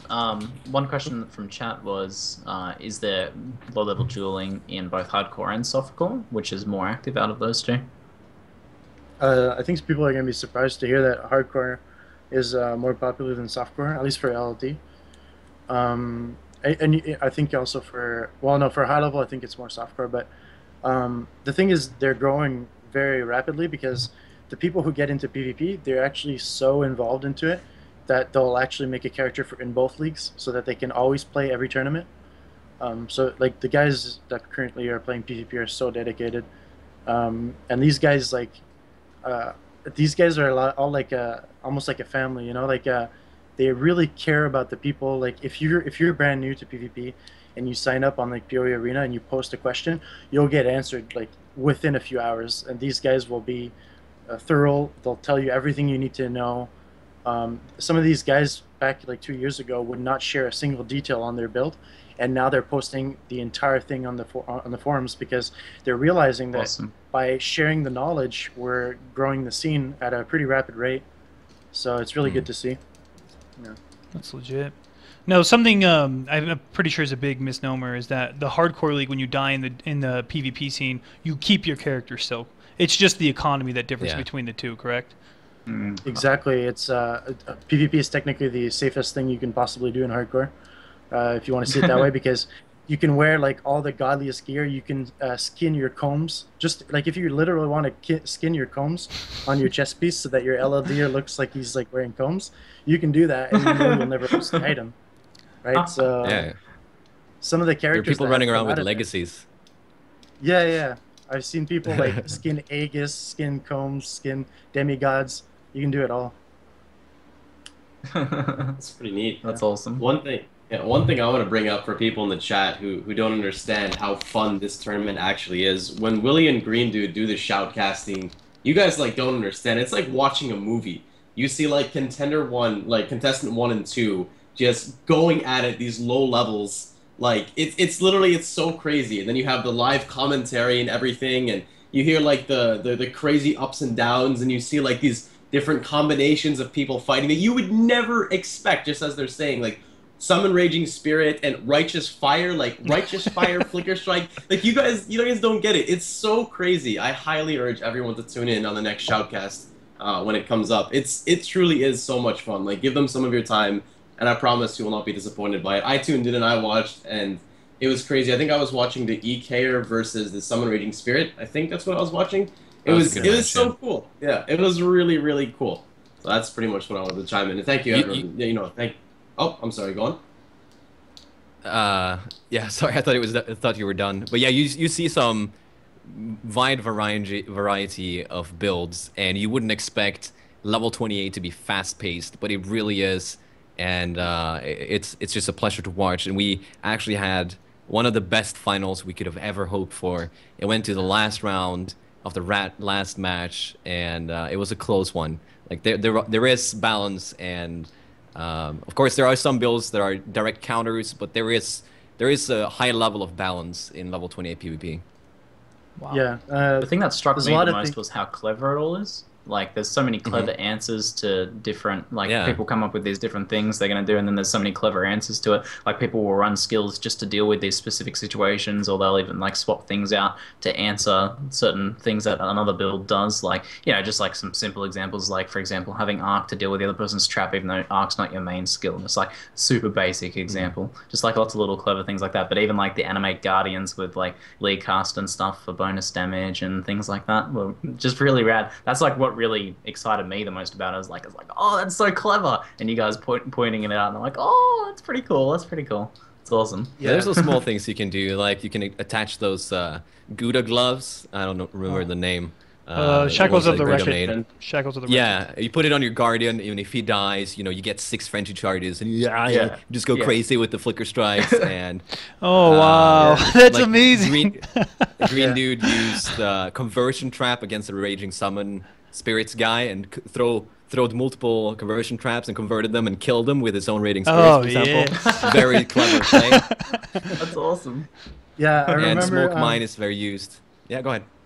The first time I encountered the Animate Guardians in the arena, someone knew that I played Facebreakers, so I punch for a lot of damage. It's not unreasonable for me to punch for a one-shot, but I have limited movement, so it balances out. But so someone put on the what's the chest that reflects fizz damage? Bramblejack on their Animate Guardian, and the first time I saw that, I punched that Animate Guardian, and my health went down to 30%. And I just thought I was in awe. My jaw had dropped, and I thought I wasn't even mad. I was like, this guy is a genius. This is, I could just see it already. This was a year or two ago, and I can already see the potential. It was a great moment. It was really good. Oh man. So when's the next tournament? When can we all sign up and get ready into this next big season? When is it? All right, so a lot of players have been asking for a teams tournament. I think it'll be really exciting. It's something we've never done before. So we decided that the date would be the 27th of September. So we're announcing it right now. You guys have up until the 27th to get your team together. It'll be 3v3. So you guys have to find 2 other people who synergize together. I think we're going to see some even more build diversity because some people will actually work.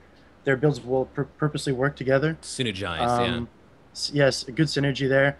And you guys have to come up with a team name as well. So think about that. And the signups will be posted very shortly. Hell yeah. Awesome. Wait, Get hyped! And you can. does And this info mean for that will be on PoE Arena, right? Yeah, and Yes. also on the pathofexile.com PvP feedback forums, I post there as well. Awesome.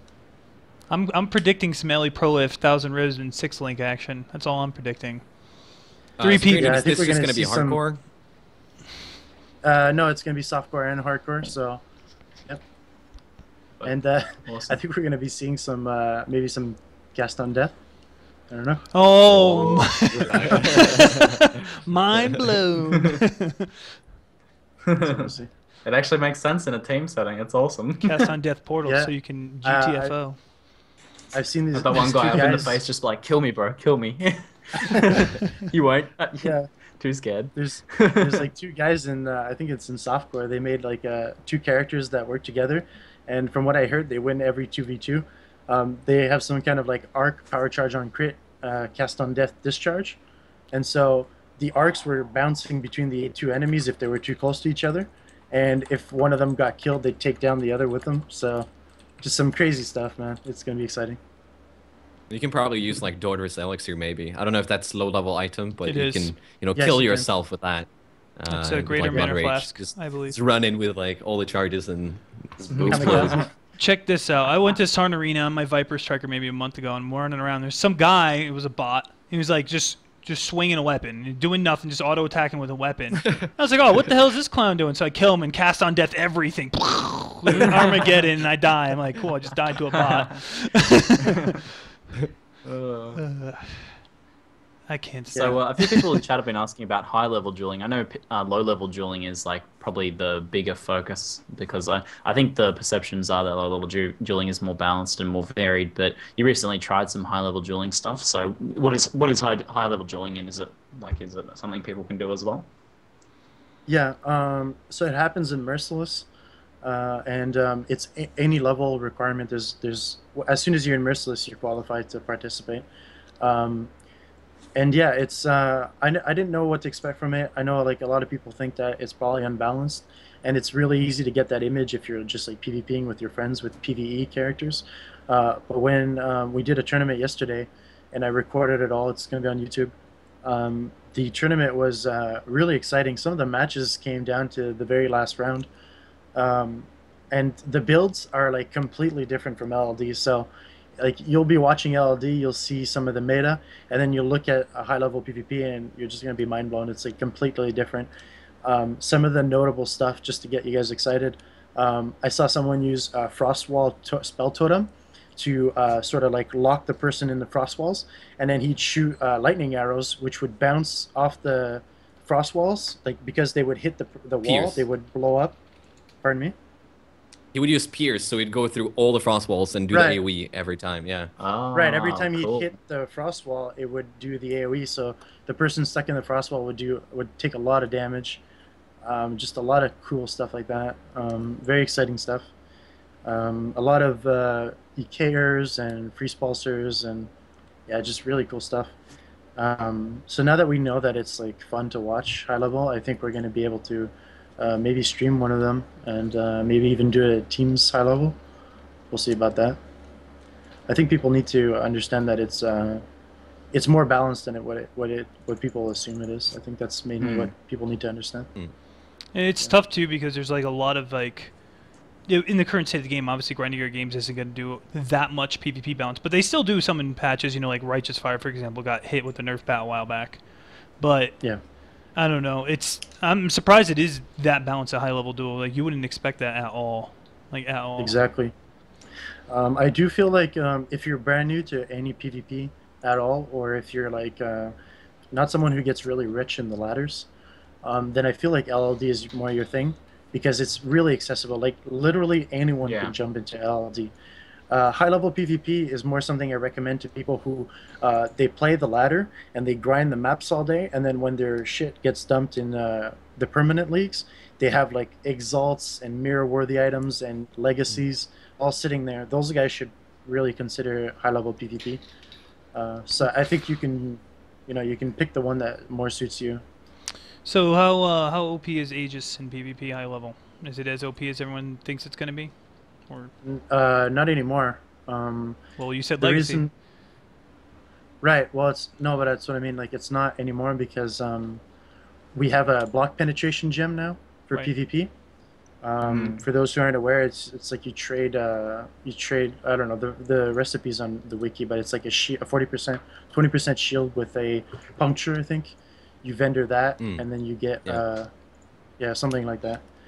Anyway, so the puncture, the block penetration gem allows you to penetrate the block of the other person. So Aegis users don't regen their ES as often as they used to.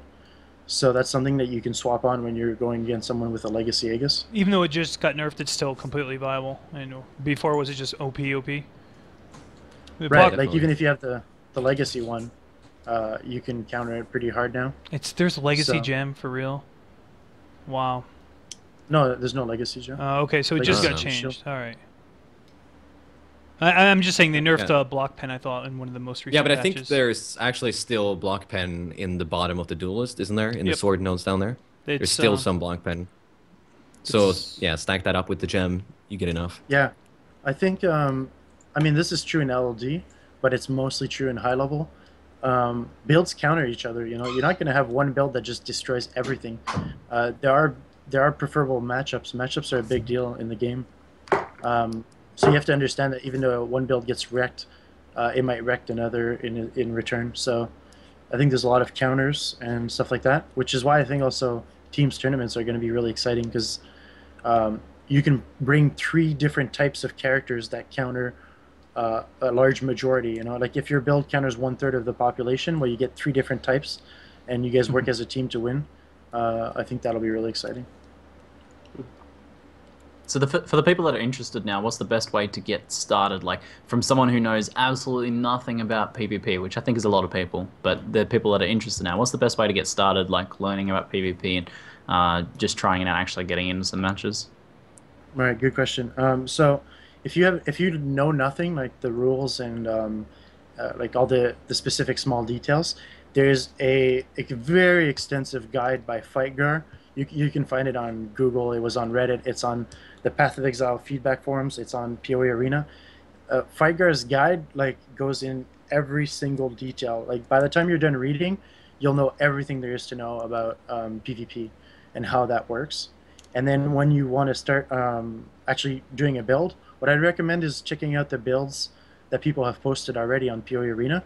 These are guides, so they tell you how to play their build. They tell you what's good about it, what's bad about it, what they would like to improve over time, so you can improve with them. And yeah, these guys are also updating their stuff for the 1.2 patch. So yeah, I feel like everything, all the information is there. You just have to spend a little bit of time, read it. It's a good read, and you'll know everything there is to know about it. And then the gear you'll realize is very accessible. I mean, we're talking about some uniques that are worth a chaos to 3 chaos, a lot of vol orbing, trial and error. Yeah, the guides and the build guides and the PvP guide really cover everything. And So really, it's way don't, more like, accessible don't be than I afraid initially to thought. don't be afraid to ask on the forum, or maybe get in touch with some of the guilds. There are like 2 or 3 guilds that will probably invite you just because you're interested, and they'll take care of you. They'll take you under their wing, no problem. Yeah, if there's ever anything we didn't cover in this podcast and you have a question, even if you think it's a dumb question, there's no dumb questions. You can reach me personally anywhere, Twitch, YouTube, whatever. You can post on the forums. I guarantee you someone will answer you Like the community is like open arms, waiting for people to just jump in, and they're ready to like help you out and teach you everything you need to know. The guilds, like Willy said, there's guilds in both softcore and hardcore that take new members every day, and they share gear with them as well. So yeah, the resources are there. I think people just need to make that decision. Do I want to get involved? Yes. Okay, let's get started. Awesome. Yeah, that was surprising. I didn't think it was so accessible, like especially like only being level 28, having the like really cheap gear to get started, and then with all the info being there as well. Like, yeah, I was surprised by that. So that's awesome to know. Apparently, PoE Arena is being DDoS at the moment. You guys are great, but make sure you just bookmark that site and visit it at another time. Yep. Chuck it in your bookmarks, guys. It's being flooded. So what do we got to talk about next? It says build skills and gameplay meta discussion. So what do you guys think about the new meta shift? What is the new meta shift in Path of Exile? DPS. Fair enough. Beyond Link? Hell yeah. I mean, Oh. I was just gonna say it's all about like in Beyond, in my opinion, is how like the Beyond mobs when they spawn, you get 3 magic mobs and a rare. That's free. Like that's good EXP. I know a lot of us joke sometimes if you run like 78 maps and you kill like a blue pack, you're like, that's an entire 66 map I just ran. And the Beyond mobs is just extra. It's just free experience. So kill or be killed. That's what I go with. And they have so much life too, so you really gotta add more damage to the builds you would normally play. I felt like leveling up with Flame Blast. I killed all the rares, I killed all the whites, I killed all the blues very easily, and then the Beyond mob spawned, and you're just standing there casting. So you gotta add some more damage, ramp it up this time around. Not only that, but what blue mob forces you to move out of storm calls? Forces you to move out of those little frozen storm calls that chunk your life because they're half physical damage. Oh my They hurt. god! Or the tornado shot that hits you for a good jillion damage. Yep. Honestly, Yeah. one thing that's really cool I thought is I remember playing like crit-based characters back in Nemesis League, and there was no point in playing it solo when you could just go in a party and carry damage of like 3 or 4 players. But except for like a boss, people would need you. But now you get these Beyond mobs that just have more HP than the bosses and they're blues. So I feel like crit-based characters now have a bigger reasoning to be around to like carry these giant packs of blue mobs and flicker strikers and everything. What were you saying, though, Ziggy? Yeah, I was just saying, like, I usually play pretty tanky, lower DPS characters. It's just like my playstyle preference. But this league, like Beyond League, I've definitely been prioritizing DPS more and more, and making the decision between I could pick up a health node now. It's even a 5% health node, or maybe 20% extra crit would actually be more helpful. And a lot of the time, I'm opting for that, that more crit, that higher damage, because getting that like high damage puncture on those Beyond mobs so that they die before they reach you is like essential. So. It's definitely a bit of a shift towards DPS for hardcore. Like, softcore's always kind of been there, I guess, especially like with the Rampage. But yeah, killing those guys before they become a problem is way more effective than trying to face tank them. I think, as I've seen by most people who've tried to face tank them, have not been very successful. So what skills are these DPS ones like? Obviously, right now, Ice Shot, ever since it's buff, and Pierce, like, Pierce is something, like, it's always been good, but now everyone's like, I need to go Pierce. That's how I feel when I see these Ice Shot builds. Every time you or even crit, like Pox was saying, you're like, yeah, I'm going to go RT. No, I'm going to go crit. And you just suck it up and get accuracy nodes. Because all the accuracy nodes now include attack speed, crit, all res. They're all worth a damn now. So it's so nice to see these. What other skill gems do you guys think are the meta shift? Willy, do you have Puncture. any? Sorry, Willy, go ahead. Cold is very strong now. We got a buff to Ice Spear, Freeze Pulse, and Cold Snap. And I've seen very successful Cold Snap builds. They don't even go Elipil if they just, perma-freeze everything with crit chance, or, Ramirez Banquet, and they crit all the time too. It's fantastic to watch. And with Ice Spear, you go the Pierce chance nodes now, because they work with spells, not only bow projectiles. So you're able to perma-freeze everything by just shooting Ice Spears through the entire map. It's beautiful. So I think the Ice Spears, ice skills are much more powerful now and being played much more. Also, some of the lightning skills got buffed by increasing their crit chance. I haven't seen much of Spark. I tried it in the Garena client, and it was really underwhelming. I just ended up using Arc instead with crit, and that, to my surprise, that was very strong. I loved it just because the damage is like immediate. You don't have to wait for the sparks to like disperse and move to the target. It's just boom, they're dead. And that's why I don't use Lightning Bolt either. I don't like the duration, and you have to wait for it to travel. I just want the target to die like that. And fire seems like the strongest choice still. I don't know. I saw some Detonate Dead was really poor in my eyes. Flame Blast still strong, and Incinerate, you know, looks beautiful. I was about to jump all over you. Apparently. Oh, I am mowing everything down. Incinerate's amazing now, but I think Echo plus a Nutri. Go, Willy. I want to say one thing. One of my viewers is called Håvard. He made Burning Arrow build now. He's using Avatar Fire, and I think Hellman is actually been inspired by this build, and he just traps his Burning Arrow and Val Burning Arrow, and it's like the old Detonate Dead, just even stronger. He just one-shots the entire screen. So that's very strong right now. I would suggest you guys check out that build on a build forum. It's there. It's got horrible font though, so beware. Hate the font. So something I want to talk about that, of course, I'm a big fan of, and I even made a believer out of Ziggy. Val Burning Arrow, that stealth buff, that 30% more effectiveness, 160, and it shotguns. Oh in a my! PS build. In a crit build, just mow everything, one-shot bosses. Oh, so satisfying. You were gonna kill yourself to reflect with that one day, though. Cannot be evaded. It was gonna happen. Cannot It was gonna be happen. evaded. Yeah, it doesn't. The explosion. Just make sure you know this if you're playing an Ondar character. The explosions of Val Burning Arrow, they don't count as projectiles. They count as AOE No, damage. they count. So you can't evade them. It's the skill itself says cannot be evaded on it. So. Oh, okay, right. So that Yeah. counters it anyway. Yep.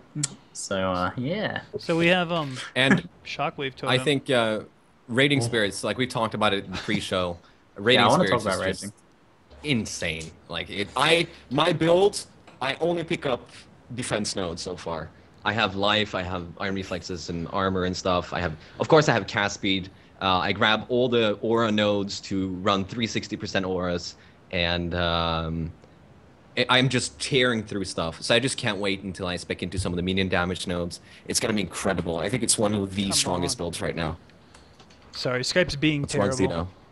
Xeno. Skype is freaking robot-y again. Robo Willy. Yeah, and it's very easy to do. If you're doing it with like a tabula rasa, for example, you might have to buy a high-level gem. Just hope somebody finds it in like a XP gem cutters early in the league and buy that, because you need levels on it, especially if you're gonna level up from like 40, 30 and upwards. But if you just buy like a 5-link staff and roll +2 fire on it, and you gamble on maybe augmenting cast speed, you're good to go, even though it's a gem you've leveled up with from low level. So it's very cheap. I'm really to do, surprised. and it's incredibly strong.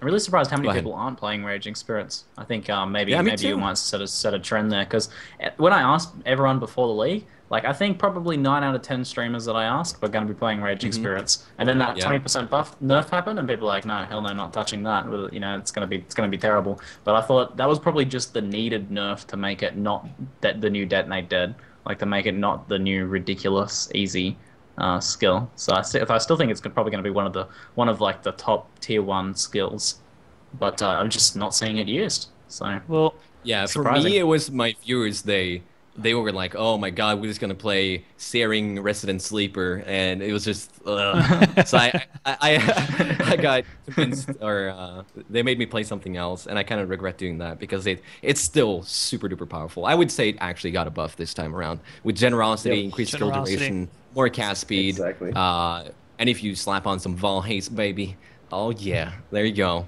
It's super strong. I was watching Uber run. Uber's playing an animate weapon guy. I believe he's running EE. Well, no, he's probably not running EE, but he had like 1 million animate weapons running around. Then there was another dude with SRS, and then one guy was running Val Grace, the other one was running Val Haste, and it was just like the most absurd crap I've ever seen. Like all you saw was little green bars across the entire screen. It was nuts. Oh my Yeah, god. animate weapon is incredibly strong actually. The only thing is, if you lose all of them, you lose very much momentum. I've actually considered with my Raiding Spirits build to, if I get a staff, I'll put like a totem in my chest with animate weapon because that's one of the problems with animate weapon. You have to actually click on the item all the time.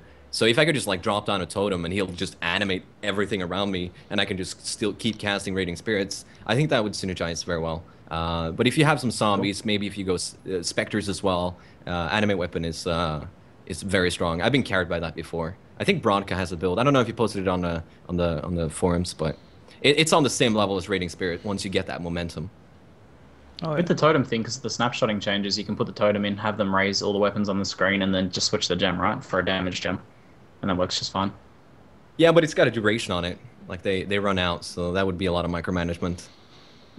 True. Yes, yes. So another meta shift that we've seen since it's buff. Thank God. I know there was a lot of QQ, and there was a Reddit post made saying 50% in overall increased damage to Shockwave Totem would have broken the game. Ooh. I agree. The QQ was not warranted. It's insane still. Like, have you guys not seen Pox play or freaking Havoc play? I mean, Shockwave Totem is like... I don't know what you're talking about. And it's very easy to get into too, right? Isn't it easy to it's budget. just start Shockwave Totem? You need nothing. You don't need... I'm using, like... The only thing you need in Shockwave Totem is casting speed and spell damage. Or you could just grab Fizz damage. They both work just fine. If you run Fizz damage, you can also run Bear Trap. You scale your Bear Trap. Like, the only thing you would use for, like, uniques is Carcass if you want to go offensive, Cloak of Defiance if you want to go defensive. It's so simple. It takes nothing. I remember when I was on the Taiwan server, I leveled in Merciless with a 2-link with Shockwave Totem and added fire. And that was all I needed. On my character right now at 87, I'm 8 out of 10 self-found pieces. I just grab mediocre gear, like you said, like 50 life, a lightning res, and let's throw on a cold res with the crafter. My weapon is crafted from like level 30. It just rolled like a hybrid spell damage roll. I added a flat spell damage and regal to cast speed, and that's it. And it's just done. And yeah, that's all you need. To clear the air, Pox, if they actually increase the base damage by 50%, would it be the most overpowered thing in the game? Oh, I mean, I don't want to say the most overpowered thing, but I can assure you, if you went low life, and if you dropped Conk Effect, you could still probably... You could probably hit the entire screen, because I almost can now if I drop Conk Effects. And if I went low life, I could probably... Yeah. I mean, if you go low life and crit, I don't even think there's a need. Like, low life as it is would allow you to almost one-shot the entire screen. If you went crit, you'd be like two-shotting Dominus with these totems that are just pulsing like crazy. It would be absolutely nuts. And another thing is people are like, oh, what about Reflect? It doesn't matter. Like, your totem pulses once, one-shots everything, one-shots itself. You just resummon another one. So it's pretty crazy. I think, though, in my opinion, I wouldn't say Shockwave Totem is, like, overpowered, in a sense, compared to other skills. What I would say it is it's too budget-based. It scales off of too many things now because of spell damage. It's too easy to get it running, because this is my second Shockwave Totem character now. And that's all. I'm not going to argue, like, it's stronger than like these crazy millions of damage abilities that you have, but to get it up and running, it's very effective. Man. Yeah, it seems like the #1 budget skill in the new patch, in the new expansion, for sure. Oh, yeah. I mean, the fact that your AoE is like the entire screen is what? Like, good luck from a defensive standpoint too. Like, you go pretty YOLO, Box. Your character's like not very like tankily geared or built. No, I do. It's just all on the knockback. Chamber. And it's somebody's muted. Just so fun. Yeah, Pox you were muted. We lost audio for a sec. You're back now. Try again. We're back. Yeah. I was saying, yeah, I do pretty much almost every boss. There's still a lot that I skip, but like Torture Chamber boss, no problem with my build. Majority of bosses, I can just be like, "Oh, are you mad?" You can just sit in a corner over there, and you can get temp chain, don't move, and it's so funny. It's so great. And I've seen another budget build that I like a lot. Is the I call it the regular summoner. That was what Greendude played, where you just 4-link your specters, you 4-link your zombies in your helmet, and you get Curse on Hit in your chest, with 5-link or Tabula Rasa, and maybe you get the Astronauts Touch and get temporal chains there. And that's very safe. You get triple or quad curse with curse on hit with like Arc or Lightning Ball. And the Evangelists, for example, are very strong even in just a 4-link. And you don't really need anything else than survivability with that type of build. It's pretty budgety. Willie, I'm gonna let you finish and all, but wasn't Angry AA the best curse on hit of all time? I think he was one of the guys who inspired many other players on Reddit. Yeah. Okay. Yeah, for sure. Totally missed my Kanye. Thanks, Willie. I'm gonna let you finish. Wow. But No, yeah, I heard it. All right. So Angry. I want to bring up melee if possible. Oh, If yeah. you Is don't anyone have playing Melee? Yeah, Yeah, I want to played it. I think we should touch on melee. People keep asking about it, like the melee balance, like what's good in melee and that. So I want us to cover melee. So I think firstly, Xeno has an apology to make. Do you know what your apology is regarding Xeno? Cleave is good. Cleave is just fine. It's good. It's really good. It's so Brutal Blade. You are amazing, and I love you. Okay. So what's the change now? I haven't really caught All up on it. What's it what's used the to change be 80% damage effectiveness. Now they just removed it. So there's no damage effectiveness whatsoever. And it's 65 when you're dueling, so you get 130%. Now, granted, dual strike will still do more, but you don't need melee splash. So Yep. Cleave will truck things. I mean, absolutely decimate things. Yeah. And you can go I crit think swords Hochep- now too. Yeah, I've seen my friend Hochep, and he's doing very well with Cleave, and he's tanky. He's in the middle of all the Beyond mobs, and with the new pot nose, nothing can kill him unless it's one shot. He can just insta heal, one click. You sometimes see his life just go up and down like this, but it works. Strobe lighting. It's great that it's viable when you have the gear, but I think we should also point out that the Beyond mobs are just destroying melee in the early game when you don't have the gear. I think it's there's a huge disparity between melee and range in Beyond League, that is. Yeah. So yeah, but I think it's great that Cleave is working again. I'm quite interested to see how it works in racing as well. Isn't it good at playing the Ellie Cleave old school throwback spec, and he's like trucking things with it? I believe it's Gouda who's doing it. Hello? No comment. I haven't seen it. Oh, I have no idea. Hello. I was like, why is everyone quiet? I think And yeah. so. The other one I think has been doing really well is Reeve. I've seen lots of people play Reeve, and I've seen Nino play Reeve, and the skill looks strong despite the melee problems. I think we all agree that melee is a bit of a disadvantage with like the Unrighteous Fire, Flame Surges, and everything and beyond. But Reeve, how do you guys feel about Reeve? Does anyone have any They experience with it? changed Seen the it go? base AoE with Reeve, which is actually a buff. They nerfed each stack's increased AoE, but it doesn't matter because they increased the base, which still nets you more in the long run. But this also means that, like, for instance, if you're going CI Reaver, you pick up blast radius because it's right next to all your ES nodes, and now your Reeve is like map wide nearly with those AoE nodes. And AoE, like, that's the biggest problem with melee. People will say Cleave is great now, yeah, but the clear speed Reeve is better. You'll think Viper Strike is totally viable now, but Reeve's got better clear speed, so everyone wants to go Reeve instead. So I think Reeve is like the go-to melee gem if you're using claw daggers or swords. It's just in the range. You can't beat the range. The clear speed is better AoE just because of the AoE. Oh yeah. Yes. Yeah, because Cleave, Usually. you're limited to that small AoE, but Reeve, right on stack 1, I think Reeve is much bigger than Cleave. Yep. And then it just And you got- goes even crazier. And Val Reeve is an instant, like full Exactly, stacks. that's and what you I was can gonna carry it bring with Yeah. Val When you Reeve can be a combo, it's melee really same. and hit it, there's a video on Reddit, this is before the patch, where a guy is doing Coward's Trial, and you know how in the first room there's like that giant box? He is on the opposite side of the map, killing the entire screen as a Reeve character.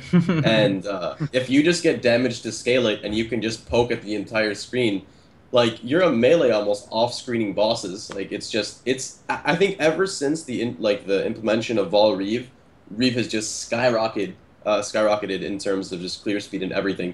And honestly, one thing I personally think, I may be biased in this, but I still think if you were to start fresh in a league, Ground Slam can still almost hold its own. Even with these Beyond mobs, you can still kind of circle around and Ground Slam. But I will agree, you're very limited, though, in terms of your melee builds if you're very budgeted, fresh in the league, etc.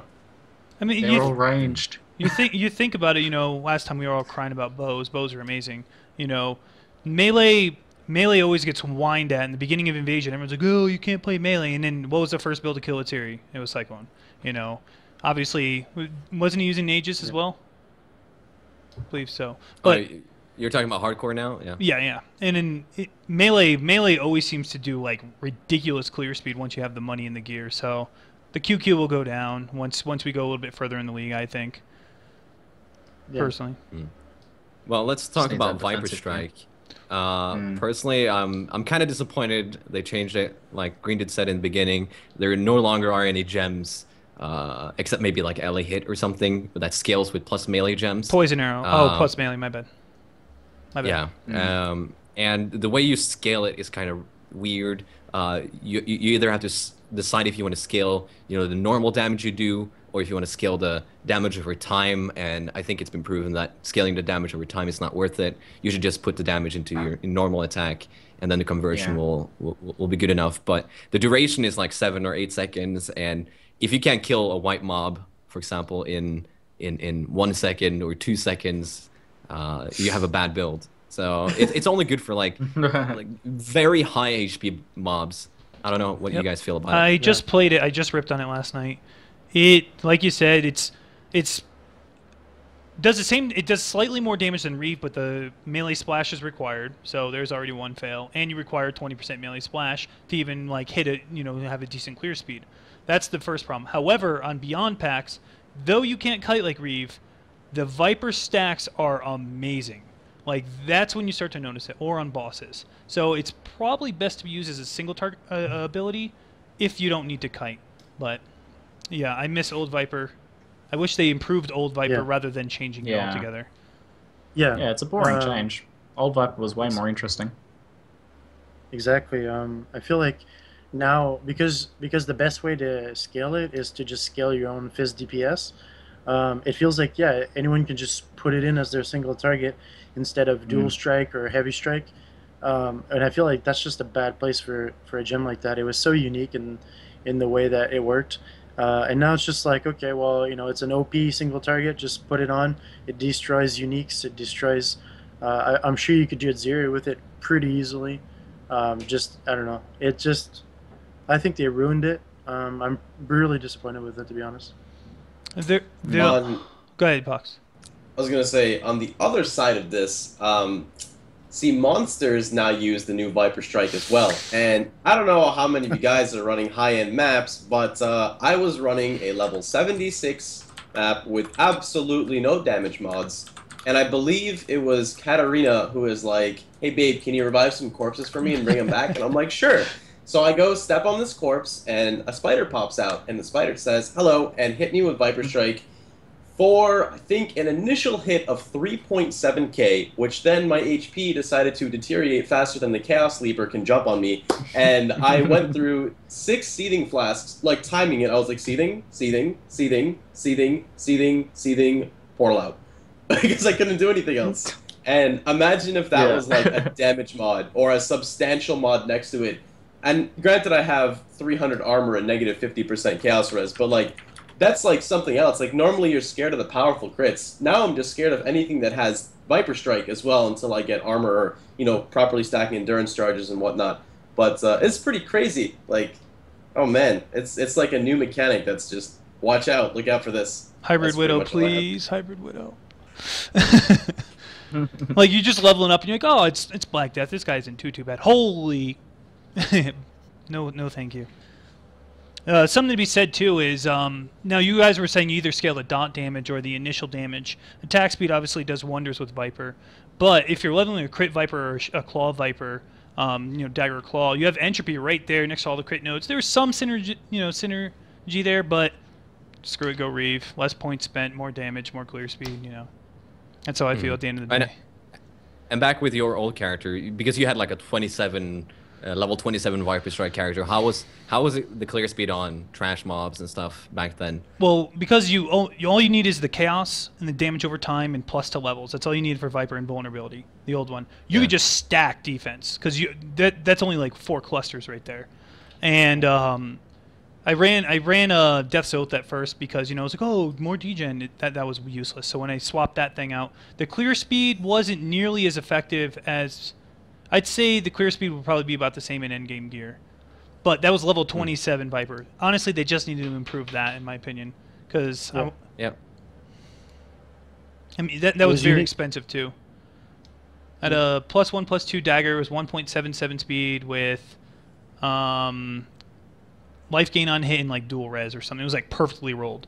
And then I ran a level 4 Empower with the only thing I needed was a +1 level to the Viper Strike. It was a lot of fun, but not anymore. Rest in peace. It was too expensive before. Are there any other builds we've missed to mention that are Burning Arrow? I haven't had any experience with Burning Arrow, but you mentioned it briefly on the Prolif. Yeah, with the traps, it's just like puncture. Like it scales incredibly. Yeah, it's basically like a Flame Blast Prolif, Detonate Dead Prolif. It works great. Puncture is the OPO. It's crazy. Puncture is insane. It's just so safe and easy to use. One-shotting bosses off screen, one-shotting exiles off screen. When the Beyond bosses spawn, you just shoot them, run away, wait for them to die. It's like so safe, and the damage scaling is absolutely insane. Even with, I don't use vulnerability. All I do is stack a little bit of crit damage. I have like 400 crit multi, nothing crazy, and it's just still so insane. And then when you combat with like knockback and stuff from Tornado Shot, it's crazy. I haven't seen it used on melee at all, but with a bow, it's just so very potent. So I don't want to talk about it too much because it's like one of the most fun things I've ever played, but I think I do expect maybe some puncture nerf in the future. Yeah, maybe after this league, if anything. Ball lightning. I don't think I've seen a couple ball lightning builds. I've got a friend that I'm leveling with on our characters when we were like top 30. He runs a ball lightning. I run shockwave totem, and it goes pretty crazy. So 50% increased damage, even though the target's knocked back, the ball just travels and hits it more times. And I know there's a couple people playing ball lightning. I think Rise is playing an RF ball lightning to just scale the spell damage up like crazy, and it's doing wonders. Like it does its work. It's having fun. So it seems so clunky though. It seemed like you need I feel like he went RF to make it more viable. That's what I think. Well, my friend uses a Pledge of Hands, and he's but even before Pledge of Hands he would do damage, but now he's got a 6-link Pledge of Hands. It's like 7-link, and he's a little upset. He casts like 5 ball lightnings a second, 6 ball lightnings a second, so it's pretty crazy. That's pretty interesting, having blue balls all over the screen all the time.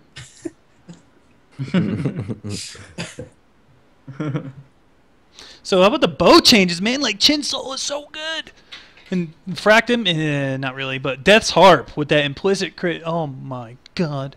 I want to use them, but just none of them are good for my build. But yeah, the new unique bows, like the changes to them are insane. They all look really, really good now, and some like much more viable options, like Chin Soul or Infractum or any of those are viable in-game options now.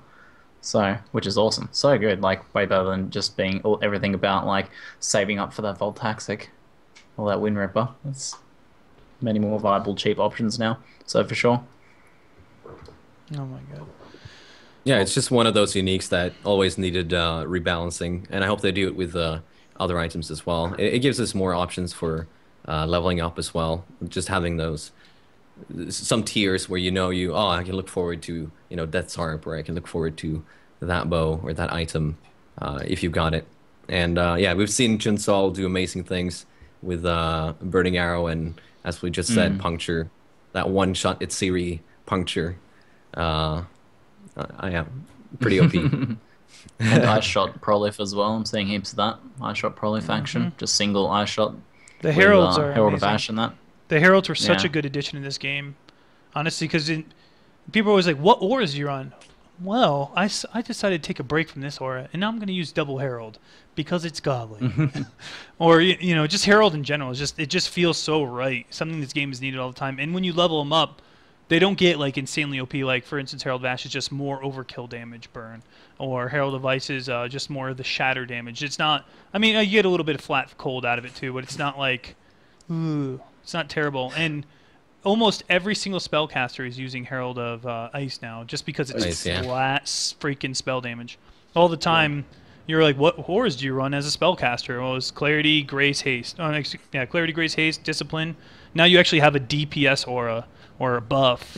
I like it. I like it a lot. Yeah. Yeah, I've seen some Herald play. Somebody linked me a character playing Power Siphon, and he would 6-link his Power Siphon single target, and he would use Eller Prolif Herald of Ash, and you know it's just like all the other Prolif builds. He just shoots in, and with the damage with a 6-link single target Power Siphon, you one-shot pretty much everything, and the overkill damage just burns the entire screen.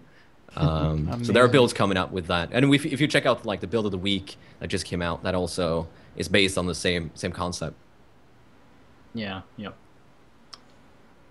So I think we should probably move into Q&A since we're closing in on the end of the podcast. So much to talk about. There's still so many things we could have mentioned. Do you mind if, with the Q&A, because we got about 9 minutes left, we can extend it into the microtransaction giveaway? I could do the giveaways, you guys could do the Q&A, so that, because we got a 2-hour block for YouTube. The chat is way too hectic during that, but we can go over time with Q&A for sure. All right, go ahead and kick it off. I'm going to have to close it, otherwise you won't be able to upload it to YouTube. Just remember that. Alrighty, it's all good. Okay, so you can just upload 2 separate VODs actually, and I can edit them together. So don't worry about it, Zane. We'll just go over time, man. If you guys are all fine with that, everyone's cool to go over time a bit. Yeah, I can't stay for too fine. long. About 15 minutes, 20 minutes, I could stay max. All right, box. That's cool, man. Are we talking about the scripts? Are we going to talk about the scripts? Yeah. We should probably kick off that first. We missed that one. Yes. You should probably read the part from GGG first, maybe. Okay, let me pull up my email here. So I asked Chris, I was like, hey Chris, Ziggy Pox and I were wondering what's GG's stance on the on us discussing the script during the podcast, specifically the auto pot script, if you're okay with us discussing it. And Chris said, you're welcome to discuss whatever you'd like. And he specifically said, automation like that is against the rules and has resulted in a lot of bans in the past. It's very time consuming for us to check every reported case, but we've been improving tools for detecting it automatically. So it seems like it's going to happen. Oh yeah. I mean, so like, are people still using the scripts on streams and stuff? I have no idea. I personally am not going to turn this into a witch hunt. I don't want to point fingers. There's a lot of speculation out there, but in terms of like basically, all right, who wants to explain what the script was before we go into the full Okay, the script was like the chicken script you used to use in Diablo 2, where you have like a script running in the background checking your health globe, and if the health globe drops below, let's say 50% or something, it detects like a black pixel because there's no more red pixel there, and then it automatically hits one of your pots, so you heal up again. So it never allows you to drop below a certain percent. So it's automation pretty much. It's not like a script where you click a button and it types remaining. It actually does it automatically without you clicking anything. Yes. All right. And I think that's what's wrong about it. Like it's, I don't know if it does multiple things at once, but it's actually automation, which is bad. Like if I press F2, I get OOS, and that's like I would call that one action. And I feel like that's fine, especially with the way the game is right now. But once you have something doing something automatically, that's not good. No. That's not good. Any kind of automation is just, not only is it like, it's not fun anymore because you're cheating and you achieved your high level status, through cheating. You lose a lot. Like, think about someone who used the cast on death in Nemesis to level his minions, snapshot his minions. That guy got so much flack for that. And he technically wasn't even cheating, it was just an exploit. Now, an auto script is a full-on cheat. And if you use that, you're a pretty damn scummy person. Like, that takes out all the competitive play. You're not playing it yourself. You lost all integrity. and I think it's definitely something I hope ban waves come. I'm not going to accuse anybody of doing it, but if you're using it, you should probably stop. It's pretty damn scummy. What do you think, Green Dude? I think like the key word, like Willy said, is automation. I feel like if you have a short key that binds Alt F4 for you and then you press it, you're still pressing to log out. You're just using your keyboard or the auto hotkey program to do that for you. And some keyboards actually come with like buttons on the side that are purposely made to be binded. Yep. And so I think that's, you can't consider that automation. But when your screen is constantly being looked at monitored by a program and then does an action for you automatically, preventing you from ever dropping too low on life or ever dying because it logs you out, that's like, why are you even playing hardcore? Isn't that... It removes the challenge. Yeah, you'll It's no never longer skill. die unless... Right. Like, of course you can die, like we've seen if someone crashes, you can still die, of course, but other than a crash, if you literally can't die because the program will constantly save you, then why are you even playing hardcore? Like, what's... The whole point is that there's always this risk of you dying and losing everything. So I think you're only hurting yourself, and I do hope that they get banned. And I think that it's disgusting to be using it, especially people who use it publicly, admitted it, stream it, anything like that is just even worse because it spreads it. You know, viewers get to see it, and maybe they'll download it because they're like, well, this guy's not banned, so why don't I use it? It's disgusting. I feel like now it's been brought to light, and it might be in a gray area. I don't know. It's a little bit, it's questionable. So I feel like the people who have used it should get a slap on the wrist, maybe, and then they should go out publicly and announce that, you know, this is how it is. This is illegal, and then from that point they'll punish people, because burn them at the stake. A chance. No, I think people should get a slap on the wrist now, and you know, have it black and white, and from here on, you will get punished severely. I'm just tired That's my of opinion. the same group of people, or same people, and no matter what game they play, constantly cheating. Just play the game the way it was meant to be played. Like, you're the kid with the game genie that talks about his like 40,000 Mewtwo's, man. Like, no one cares. Play the game legit. No one liked you growing up. Oh man. Yep. Good, Pox. Let's hear it. I mean, I'm like this. I'm absolutely like disgusted and even like outraged, but I'll never really say much about it because, like, as a child growing up, I would actually get grounded if I used cheat codes in games by my father. So I was like forced to play legitimately, and I'm not kidding. Like, gaming has always been like this crazy thing in my family, and like, when you cheat in something, you're disrespecting like your own skill. You're disrespecting players around you. It's not fun for players around you. You're disrespecting the developers. Like, it's just so much taboo. Like, why would you? For what reason? What do you gain by doing it?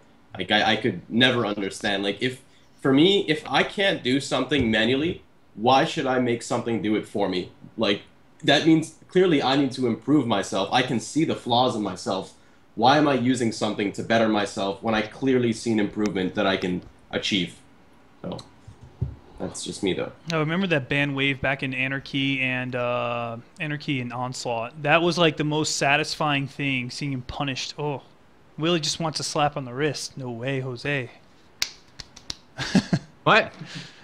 I said burn him at the stake. I should say, as long as it doesn't really affect me, I don't really mind it that much. There have been times when I played like, what's it called, private servers on World of Warcraft. We figure out a couple of exploits and we were able to scale our damage so we could one-shot people. And, you know, it was hilarious. It was fun. You know, I didn't give a shit. But once it starts affecting me, it becomes a problem.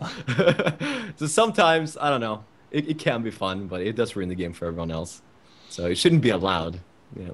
All right, so here's what we're going to do, guys. I just want to say some thank yous real quick. We will do a Q&A section. I have to take this down and bring it right back for YouTube purposes. So separate Q&A. So hang on. We're going to have a separate Q&A, and that will be uploaded to YouTube too.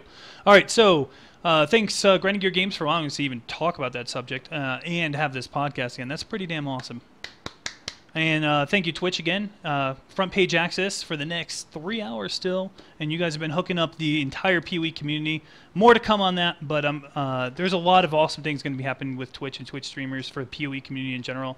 I'll discuss those later. But Twitch has been helping us out greatly. And thank you, viewers, for tuning in. We've got about 3K to 3,100. We've been bouncing back and forth. You guys are awesome. High five. Thank you for coming by to these podcasts. And last but not least, Greendude and Willy. I love your third-party PvP or PoE arena is genius. Yes. It's phenomenal, and I am so Check it out. love and respect for it. I hope everyone goes and signs up. Good, Green Dude. Thank you for the invitation to the podcast. Yeah, thanks for inviting us Pleasure having and you guys. Yeah. giving us a chance to, to just explain PvP